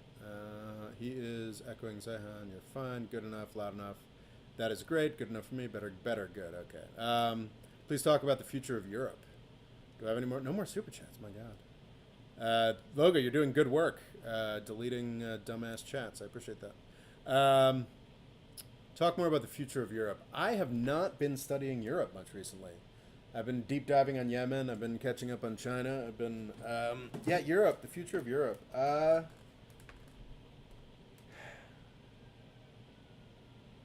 Europe, man, the EU's got to figure out how to grow. They got to figure out economic growth, and I just don't know what it is. Is it in part like they let themselves get bribed by all these tech companies being based in Ireland? Is it because Europe just didn't develop any of the tech companies or the value creation? Um, over the past decade, like I mean, it's demographics for sure. There's a million reasons why Europe has failed to grow over the past couple decades, and Europe has got to figure out how to get back there. I don't know what the answer is. I think that Europe has proven, the European Union specifically, and European countries more broadly, have proven to be more durable and more capable of just sort of marching on without economic growth than I had expected. But it's not a pleasant looking future at this point. I think that a lot of Peter Zeihan's sort of demographic millenarianism and like, oh, everything's over because you're not getting those population figures right. I think that can be overdone. I think that can be overemphasized, but I think that's certainly a huge problem for Europe. Demographics are a huge problem. Economics are a huge problem. Figuring out whether they have a central bank or not. I mean, there's a European central bank, of course, but figuring out whether or not they are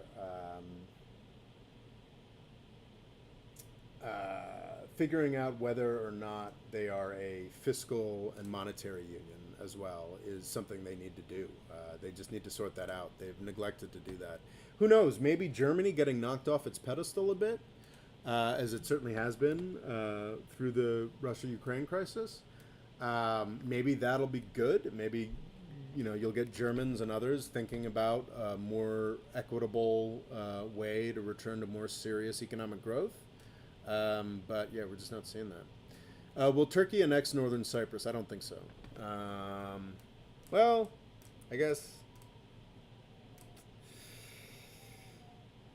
I feel like Turkey annexing northern Cyprus, it is the sort of thing that, it does seem like a very Erdogan play, doesn't it? Some like crazy nationalist thing to do to try and get elections on his side. I don't know. Erdogan's done a lot of crazy shit I didn't predict. That's possible. But my sense is that won't happen. That's my guess. I would say like 95% that's not going to happen. Because Turkey, while I'm sure Turkey doesn't believe they're getting into the European Union this generation anymore, they are still a member of the customs union with the European Union that is tremendously economically important to them. The United States is tremendously economically important to them. I think they can probably see that would be something that would royally piss off the European Union and the United States. And I think Turkey's getting a lot of play and mileage out of being, with some qualifications, like a good ally against Russia or whatnot. And I think while Turkey does have a fairly free hand, I think that if they wanted to go take more, Syrian territory, they'd piss off Russia and Iran, and the United States would go, "Oh, don't do that, don't do that," and would have probably not too much of a problem with it. I think Turkey annexing Cyprus, which is northern. I don't know. Northern Cyprus's status is ridiculous. I think Cyprus, the whole island, is technically in the EU, right? I don't know. So annexing northern Cyprus would be the EU sort of annexing EU territory. That would not fly in Brussels or Washington D.C. It would be a really, really destabilizing and Putin-like move, frankly, for Turkey to take. So yeah, I don't think they go very well. Scott Locke says more money for poor people good. You just hit on why Evo succeeded in Bolivia. People have to have money to have an economy. comment. Yeah, no, it's just really incredibly basic what Scott is putting out there, and I've talked about this a little bit with a TikTok here and there. Is just like we've reached the limit of the positive results that you can get by giving rich people more money. When Kennedy, president from 1961 to 1963, cut taxes in a big way. It was like the first big, I think it was the first, I mean, Eisenhower must have cut taxes a little bit, but Kennedy famously had large tax cuts. Kennedy famously had large tax cuts in 1960s, were tremendously successful in goosing the U.S. economy. Reagan had large tax cuts in the 1980s that were largely successful in goosing the world economy. The U.S. economy. Bush, large-scale tax cuts in the aughts that did very little for most of the economy. Trump, large-scale tax cuts that did very little for most of the economy. We've reached the end of the positives that you can get for the economy as a whole from like allowing rich people to buy more private islands.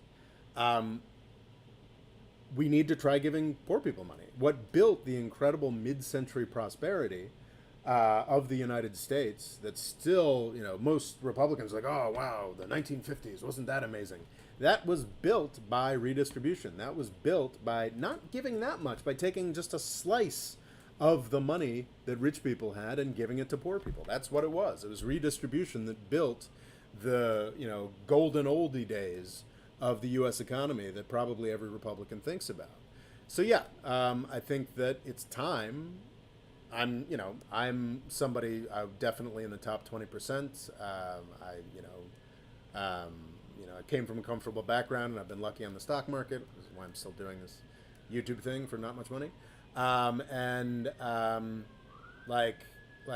It's against my interest to be like, yeah, let's tax and spend or whatnot. But I think as someone who's interested in the United States, who's interested in the continued viability of the U.S. model, the continued success of the U.S. model, and the world more generally, because the world is pretty dependent on the United States now, we need some kind of redistribution. And it just stands to reason. It just makes economic sense. If a wealthy person is going to get even more money, they're going to, develop their compound further, or add to a stack of gold. It's probably not that bad. Very few people who are legitimately wealthy are dumb enough to be gold bugs. But they're gonna make some contractors rich in the Hamptons. But if a poor person is given money by the government, they instantly spend that money. The velocity of money is important. And there was a period after the New Deal, the tax structure of the United States was excessive. Like you didn't need to tax people that way. You didn't need that level of regulation. But we've gone way too far in the other direction. And yeah, I think honestly, I said it, I think earlier in this presentation, if you jacked up the U.S. income tax at the top level or all levels by 10%, you could probably solve most of the fiscal problems of the United States government and have plenty of money for more serious redistribution to poor people who would then, I had mentioned during COVID, we had a real universal basic income with the super unemployment benefits. And that was the greatest period of U.S. economic growth since the 70s. I think there were a couple years in the 80s, I think, that did, or a couple quarters in the 80s that were comparable. But yeah, if we want economic growth, if we want the U.S. to return to success, it's time to try giving some money to poor people rather than rich people. Yeah, that's my take. There's some more super chats, I think. Yes. Fadel, man, love chat XYZ. Can you just block them, Loga? Can you just block love chat XYZ that keep spamming us? Can you just block them, Loga? Iraq's political elite has proven to be entirely incapable of even the most basic reconstruction, whether it's infrastructure or industry. Yeah. I mean, there's sort of a broader thing is like, why was the United States so good at setting up post? It's one thing that like, yeah, oh, Germany and Japan did well after the U.S. occupied them. It's like, well, Germany and Japan had tremendous resources. That's not true of Taiwan. Taiwan was a backwater, not a great place, and it was the United States that set the DNA of that place, set the business culture and train, like set Taiwan up. It was U.S. funding, U.S. development that built the Taiwanese miracle. And the United States did take a serious hand in rebuilding the Japanese miracle after World War II, and Germany as well. And so why was the United States so successful in Japan, Germany, and Taiwan, and such a dismal, dismal, dismal failure in setting up Iraq? Well, I think the answer, once again, is Ronald Reagan. Because the New Deal types, and they were still New Deal types in the 1940s and 1950s, really into the 60s or 70s, the FDR-inspired folks believed that government could actually do things, that government could enhance and create business wealth and capitalism and prosperity for the people. And that's what happened in Taiwan. That's what happened in Japan. That's what happened in Germany, because it was New Dealers, because it was people who believed in government and business that helped set up those countries.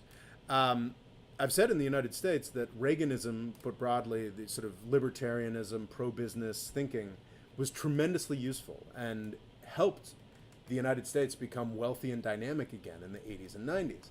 But it was able to do this so successfully because there was this infrastructure that had been built by the New Deal, by the Progressive Era, by the U.S. Constitution in some parts. There was a high level of trust in the society, which of course 40 years of Reaganism is breaking down, but a high level of trust in the society, institutions, governmental institutions that worked really well. And then if you let loose all this Reaganite dynamism and pro-business and F the government into this, you actually get a high level of success because there's so much institutional weight and power set up in the United States that you can have people being dynamic and crazy, and then there's still a social safety net, there's still a good court system, there's still like the basics of a functioning country that are now looking a little creaky at the seams after 40 years of like Reaganite onslaught. Iraq just got the Reagan, just got the George W. Bush administration and Paul Bremer, trying to sell everything off for parts, being like, yeah, like, I don't know. My understanding is that the initial Iraqi constitution was like a libertarian wet dream, was like just this pure Reaganite, economy, animal spirits, business, government just gets in the way ideology that you can only be successful with if you've got a massive, massive historic legacy government that's taking care of the things that matter while you create economic growth. Iraq simply didn't have that, just got the constitution, the set of laws, and the mindset of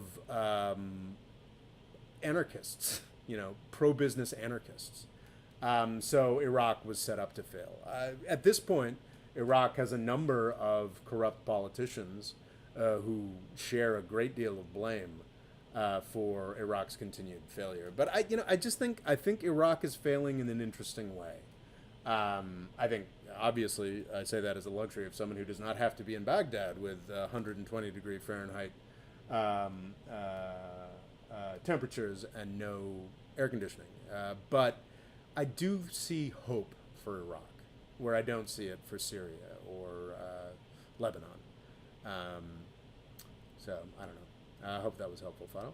Jan, is it Jan? I don't know. What are your thoughts on the union state between Russia and Belarus? Has that moved forward over the past 6 months? I haven't followed it. I know that it's in the Commonwealth of Independent States. I know that was something that Putin was really trying to push, and Lukashenko was trying to avoid it.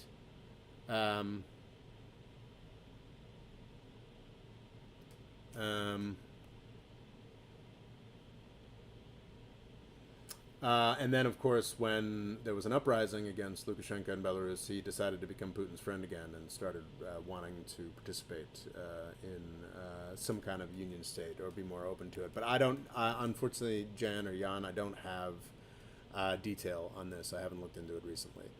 But it is, Belarus is occupying a very interesting situation. For those of you who don't know, that's the country that's directly north of Ukraine, and is Belarus's dictator is Lukashenko. I can never remember if it's Lukashenko or Lukashenko. I think it's like written Lukashenko, but you pronounce it Lukashenko. I don't know. He's known as the last dictator in Europe, or what have you. And he, of course, the initial attack on Kyiv was launched from Belarusian territory. So he's got a very fraught relationship with Putin. Before an uprising against him, it seemed like he wanted to be a little more independent. Now he seems to be interested in becoming a satellite of Russia, the Chinese satellite. Okay. Some guys using alts. How irritating. What is so Why is Love Chat XYZ so interested in? I mean, I guess the best adult dating site must think that we're great prospects here. Let's see. Top income tax rate during Eisenhower was 91%, says Incisive. That is true, but I think it's a little oversold. There were many. The 1987 tax reform, I think Reagan cut taxes before the 1987 tax reform. This is actually something I know a little bit about. I sort of studied this in law school. The 1987 tax reform was incredibly sweeping, cut down the tax rates at every level, but it also shut down a massive industry of tax shelters. So yes, the top income tax rate was 91%, but there were many ways to get around that. The concept of the company car might be interesting to people. Well, if the company owns the car, then I don't have to own the car, and I never get taxed on it. Tax shelters.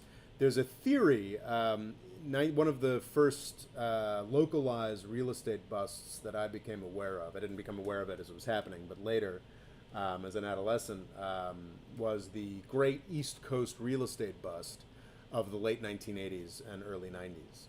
Big part of it was nationwide recession, but real estate in the New York area specifically was tanked in the late 80s, early 90s. And it's interesting that the 1987 tax reform that got rid of tax shelters that would specifically use real estate properties for, you can't call it money laundering because it was illegal, but there were ways to use investments and real estate to hide money from the government that allowed wealthy people to get around that 91% that no longer exist. So I think that company cars still exist. But yeah, well, I think it's definitely true that the top income tax rate for the richest people during the Eisenhower administration was 91%. There were many ways to work around that.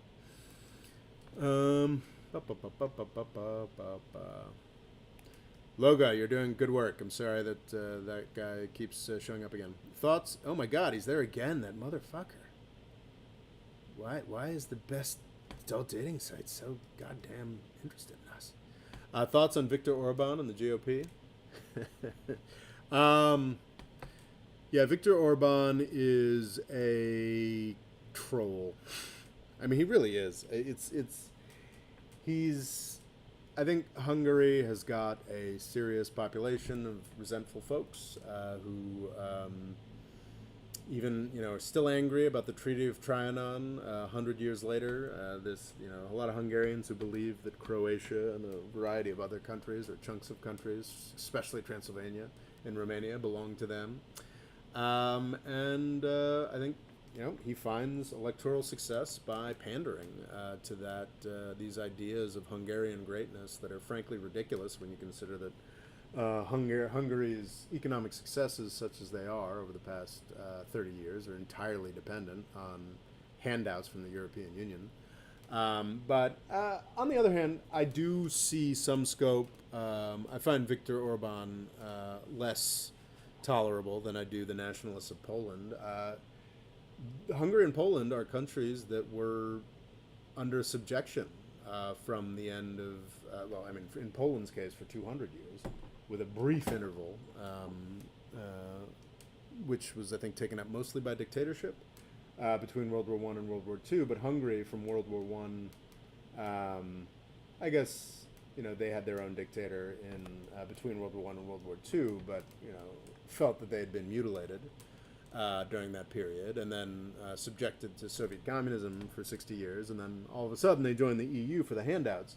But I could see them being less. I have some sympathy for Polish and Hungarians, Hungarian people who want to go their own way, want to be nationalist.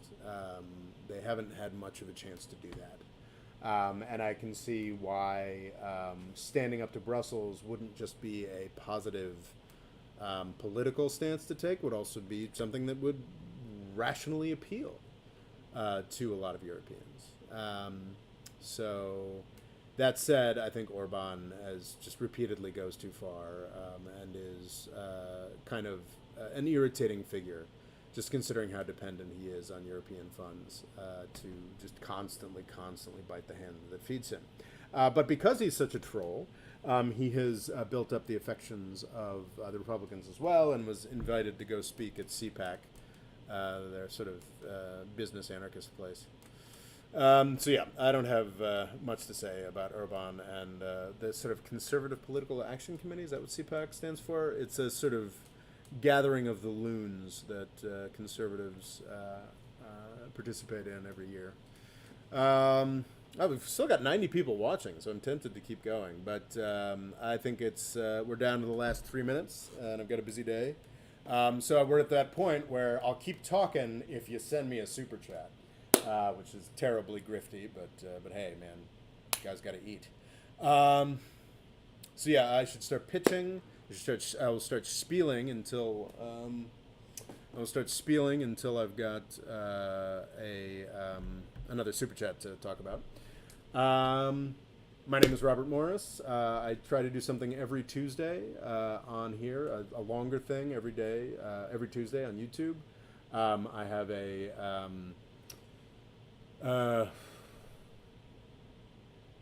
I have a YouTube channel where I actually do daily shorts now. Every day I do a minute-long short. I was mentioning I think I might lay off on the produced videos, not in August, but maybe in September, to focus on writing my next book. I've already written, that's a good segue, and I've already written 2 books. Actually, I've written a number of books and publications, but the ones that I recommend you checking out are Everybody's Lying About Islam, which explains the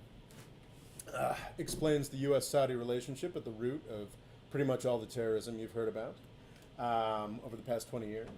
I've got FATCA, The New Birth of American Empire, which is so technical that I barely understand it anymore, but talks about one of the ways, the many, many, many boring ways that U.S. empire is tremendously more powerful than we are told.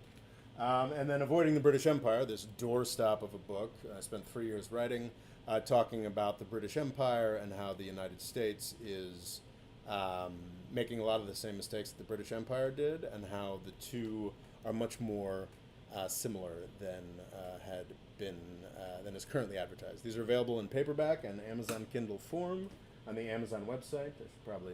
I should do an audiobook. No, I have not. You can find me on Twitter at RoboLaw. Let me see, Twitter at RoboLaw, Twitter at RoboLaw. I always like to have followers over there.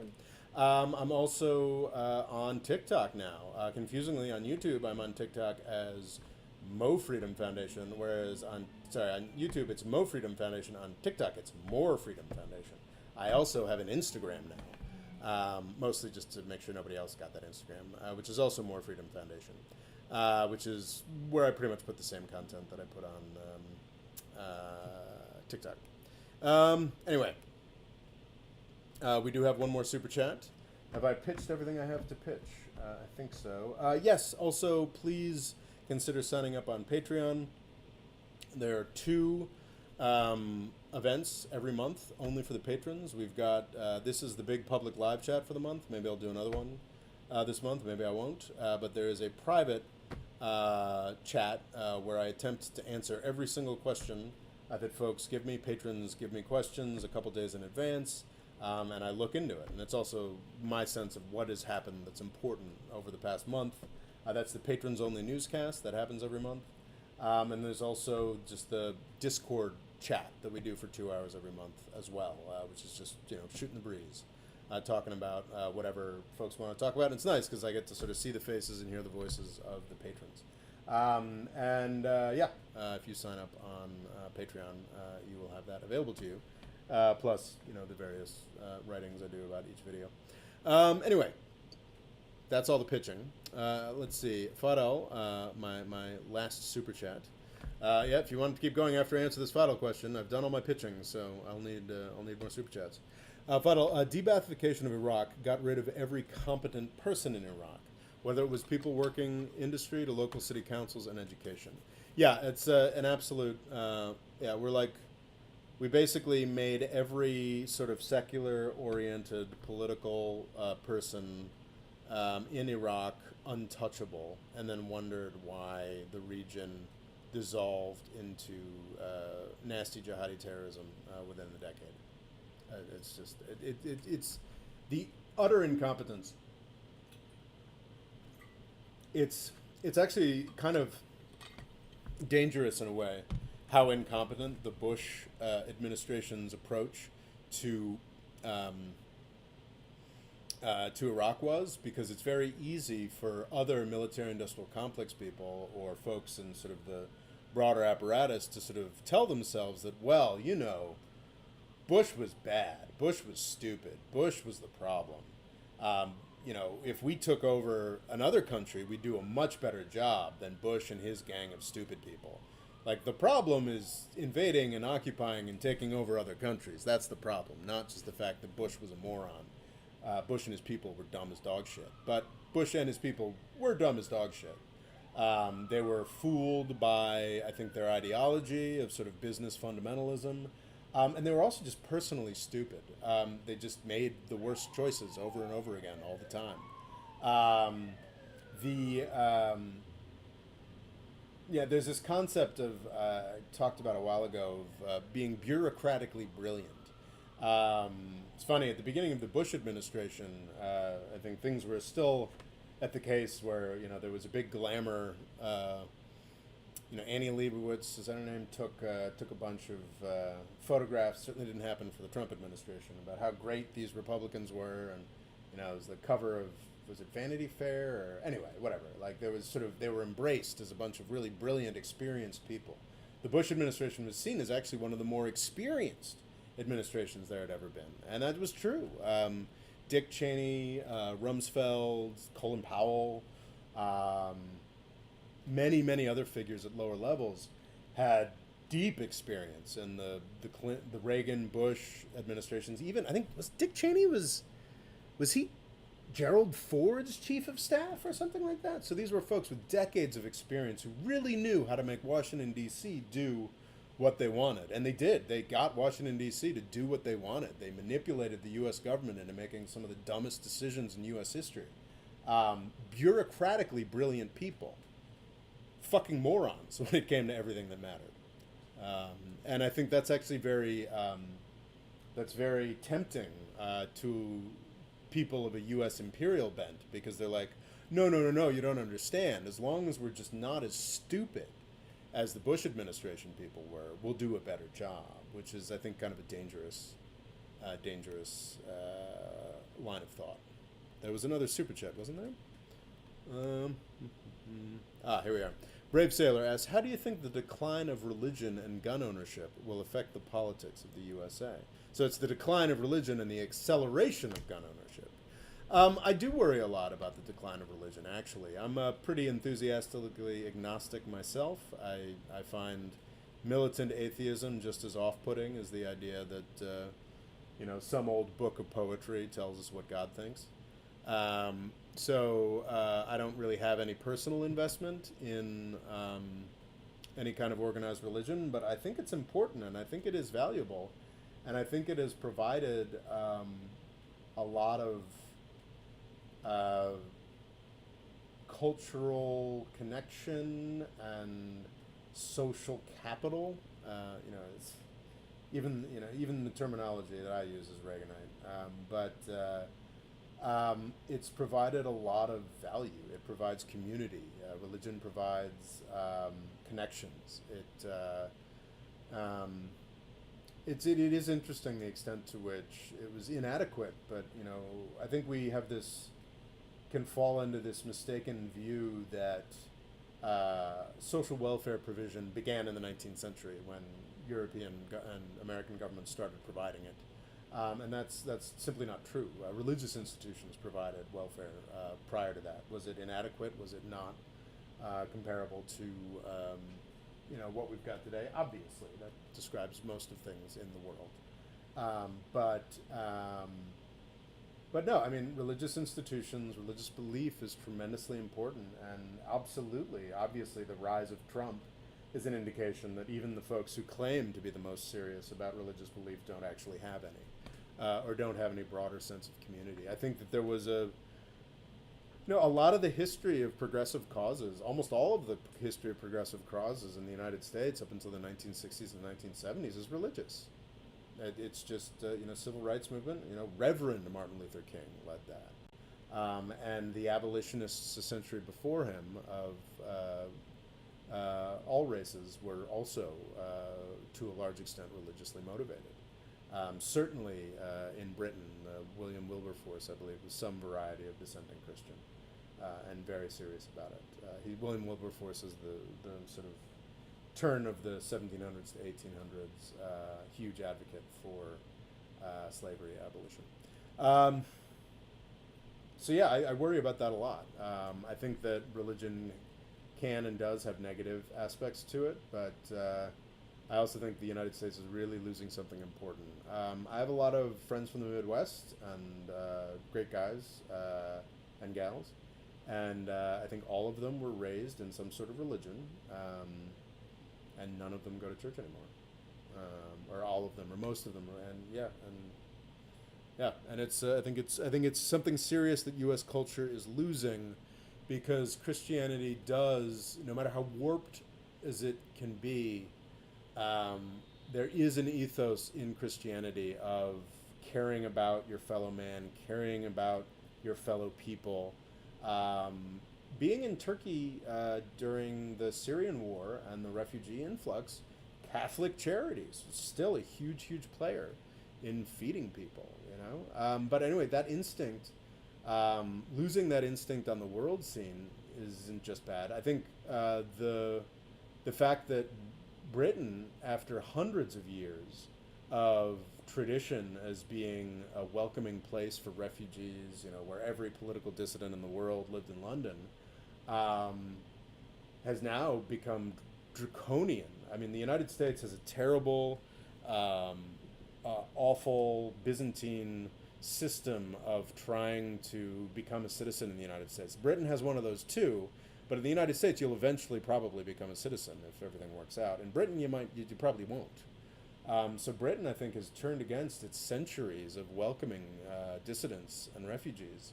I think part of that probably is the death of Christianity in Britain, and I think the fact that in the United States, you've just got more and more people who, in the 1980s, the Reaganite callousness and disregard for people was sort of couched in this terminology. Well, it's really best for people that we cut welfare. It's really best for all the lunatics that we shut down all the lunatic asylums because of, whatever stupid ideas we have. It was always, or George W. Bush would talk about his compassionate conservatism. But now I just look at some of these yahoos, and it's just like the post-Christian Republicans are just people who are like, no, I hate poor people and they should suffer. Like Christianity was an important aspect of U.S. development and development in the West for a very long period of time, and had a lot of negatives, but it also had a lot of positives, and it's profoundly disturbing to see that we're losing that. And I'm not I don't care about the Bible's interpretation of the sky god or whatever, but I think we're definitely losing something important. More super chats, my God. Thoughts on EV protectionism and the new inflation control legislation? The EV protectionism was interesting. I think you had pointed me in that direction, and I was supposed to mention that in the last patrons only newscast, and I think I was literally falling asleep as I was delivering that. I apologize. I think I had sort of partied too hard that weekend. Anyway, no good excuse. But yeah, the EV protectionism in the new inflation control legislation is fascinating. There are a lot of very serious. So the EV, the electric vehicle subsidies, which ran out for Tesla and I think a few other production companies, basically said that after your 200,000th car, a company was no longer eligible for this and this subsidy. That cap has been lifted. However, now, in return for lifting that cap, the electric car companies have to satisfy a whole range of local production. I don't have them at my fingertips, but I think it was along the lines of no minerals no minerals that go into this can be produced outside of the United States. That was a much more stringent standard. Or like these cars have to be assembled in the United States, things along those lines. I did look into it a little bit, Jack, after you had suggested it, and what was interesting about that was especially the mineral component, I think doesn't come in for at least 3 or 4 years. And and then there was a less stringent requirement that I think was in the next couple of years. So I think the cap has been instantly lifted. And then I think 3 or 4 years from now. So yeah, I mean, I think honestly, I think it's entirely within the U.S. government's rights to do that. And I think the U.S. should do more industrial policy. And if we want to make sacrifices in terms of cost and whatnot to have to have that production be local and sustainable and reliable in ways that many things proved to not be reliable during COVID, I think that's just fine, frankly. Hard to see a real problem with it. And I think that the companies in question have been given the notice they need to start developing the resources that they need to satisfy those, and are being given a couple of years of sort of free subsidies on top of it. So yeah, I think it's a win-win. I have not personally in depth read the environmental sections or any sections of this bill that was passed, the IRA. The Inflation Reduction Act, kind of amazingly named. I think the Inflation Reduction Act actually, I think, entirely comes from a single provision which did survive, which is a corporate minimum tax, which is interesting. It's 15%, sort of guaranteeing that presumably companies like Amazon and others have to spend 15% of tax every year, which the corporate tax rate, I think, was lowered into the 20%. But what that actually meant in practice was always... anyway, sorry, I'm completely falling off the topic.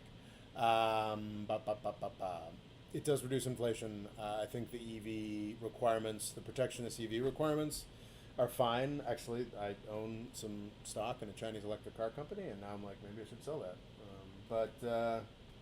But no, I think there's enough of a worldwide economic market. And the thing is, that Chinese electric car company can do what Toyota has done for decades, which is they can build a plant in the United States.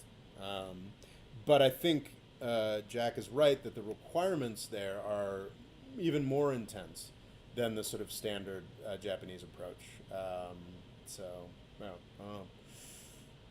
Fadel says, Libya's 2 parliament chambers have proposed a new negotiated consensus government. This would be Libya's seventh transition government. Why is the House of Representatives still a thing, Fadel? Why does the House of Representatives still exist? The House of Representatives was, I believe, in fact, an elected chamber that was for a 2 or 4 year term, but it was elected in 2014. And still fucking there. And still, despite the fact that its own people in the small part of Libya that the House of Representatives out in the east, that they have any control over, the people in that city burned down the parliament, I believe, in recent months. It's extraordinarily frustrating seeing this mix, and I blame outside powers, and I definitely, outside powers are definitely responsible for the chaos. Obviously, the United States in destroying Libya in 2011, but in a mismatch of our supposed enemies and allies on confusingly different sides of the question, have been really key in maintaining Libya in disarray. But it got somewhat serious.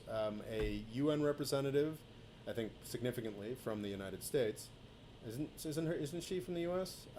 Got serious about setting up a transition government, trying to get these warring parliaments to talk to each other. About 5 years ago, at the beginning of 2021. We had a process, and it just keeps getting fucked up by super selfish Libyan politicians. It is absolutely on outside actors, but it's on the Libyans as well. It's really irritating. Christopher Murtaugh says, the problem with religious ideologies is they're epistemologically bankrupt, makes false, indefensible truth claims.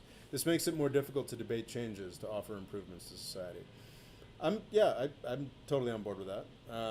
But it's also important, I think that, it's what has been made of religious ideologies recently. Looking back to sort of the birth of English liberty, or what have you, almost all of that was religious extremism in embryo. So I think I said in my book, Everybody's Lying About Islam, that these ancient books of poetry, whether we're talking about the Bible or the Quran, can be, they're infinite in their application. They can be used for anything, largely because their true meanings are so up in the air. I'm sure I've pissed off some Muslims saying that, but the hadiths are not, in fact, the final word.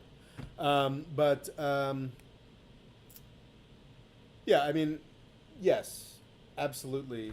But by the same token, religion can be used as a force of reaction. At any given point, somewhere on the planet, Christianity and Islam are used for both.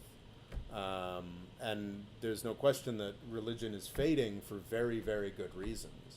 I'm just more, and it's not like I want to be like, yeah, bring back 1950s Catholicism. No, that is not what I'm saying here. But I'm saying is something is being lost, and in the triumph of reason or rationality or whatever, something is definitely being lost, and I think we should be conscious of that, as well as what we are gaining. All right, we've been doing this for 20 minutes. I think I've answered all the super chats. I'll do another one because I'm greedy. If someone's got one more super chat. Incisive says, which Chinese EV company? I bought BYD and Neo 4 or 5 years ago now, and I dramatically cut down the amount of Neo that I owned after it spiked, and then bought more BYD because I like that company. I think I own a little slice of Neo, and I own a bigger slice of BYD. Okay. So Stephanie Williams is an American, yes. So Stephanie Williams, the UN representative in Libya, is an American. That shouldn't matter, but it probably does, I would imagine. The nationality and connections of a given UN representative are probably always significant. Will religion recover? I don't know, man. That's a huge, huge question, Yan. That is a super, super, will religion recover? It's but what is religion? I think that it can get a little irritating and oversold, but absolutely, there are religious aspects to what happened in the United States in 2020. Wokeism is a religion. It's an ethos. It's a philosophy. It's, I would argue in many ways a better religion than some of the Christian alternatives. But there is an appetite for the things that religion provides. And if they are not satisfied by religion, they will be satisfied by other things that take on religion-like characteristics. And that could be better, that could be worse, that could be insane. That's the classic Chesterton quote. It's like, when a man stops believing in Christianity, he'll believe in anything. Which I think there's some truth to that.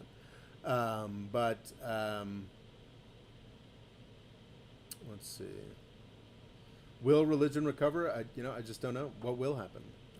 If we get World War III, and we all get, knocked back a couple centuries in terms of economic development, those of us that survive will probably get very into religion. I think probably the best prospect for recovery of religion as religion, the religions we know, is some kind of societal collapse. I don't expect that societal collapse unless it's World War III, which is very possible, which is always possible. So yeah. What are your thoughts on Canada? Oh God, Ranjit R, you've jumped into one of my blind spots. I'm very grateful for this super chat, but what are my thoughts on Canada's economic future? I don't know, man. I know that they're going to have a lot of trouble with their petroleum stuff. They're already having a lot of trouble with petroleum stuff. Specifically, a lot of, not all of, but a lot of the resources that Canada has to offer are in the form of tar sands and other difficult to recover oil and gas resources.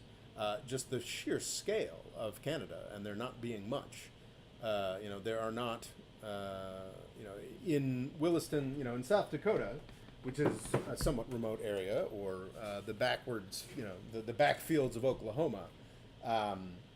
These are remote places to be extracting oil and gas, but they are also, within a couple hundred miles of almost everywhere in the United States, not Alaska, but almost everywhere in the United States, an oil and gas field is within a couple hundred miles of a railhead of some sort, or a town, or a form of trucking, or a pipeline, and those, despite recent famous failures of Keystone XL or what have you, that pipeline infrastructure, that freight rail infrastructure, that trucking infrastructure, road infrastructure is always being expanded.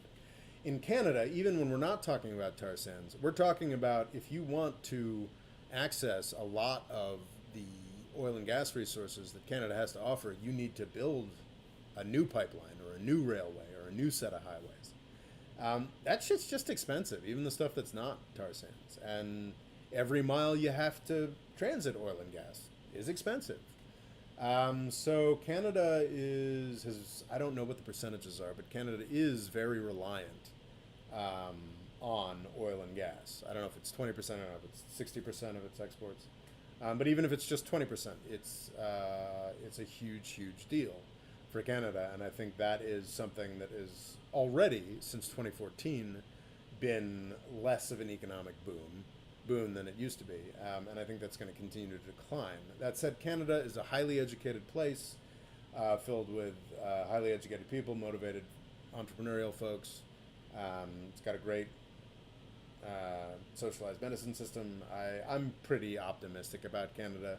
I'm not talking about like Canadian dominance or like Canadian, massive success or anything, but I think Canada will probably be okay.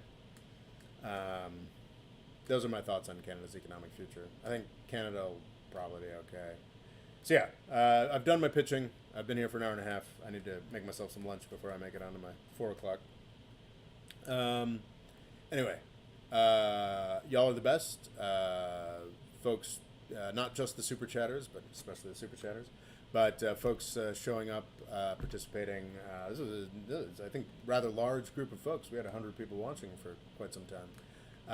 It's really great to see all you folks here, and thank you all for being here, and you are the reason that this channel still exists.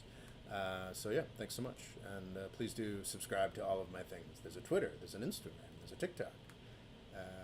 There's even a website that I update every week that nobody goes to. I wouldn't really recommend the website. But also, yes, buy books, maybe. Buy books. Sign up on Patreon. Yes, yes. Anyway, thank you so much. Y'all are the best. Wow. Local Coach Stream says, blind spots with ASEAN and India I can forgive, but blind spots for a country that shares a border with New York? Shame. It's true. It does share a border with New York State. I used to go to Montreal to get drunk as a kid because you could drink at Montreal at 18 rather than 21. And is that the last time I've been to Canada? No, I went to Vancouver once on a road trip. Jesus, I've been to Canada in 20 years. I've been meaning to go to Toronto, actually. I think it'd be an interesting place to go. Anyway, y'all are the best, and thanks so much for being here. Goodbye.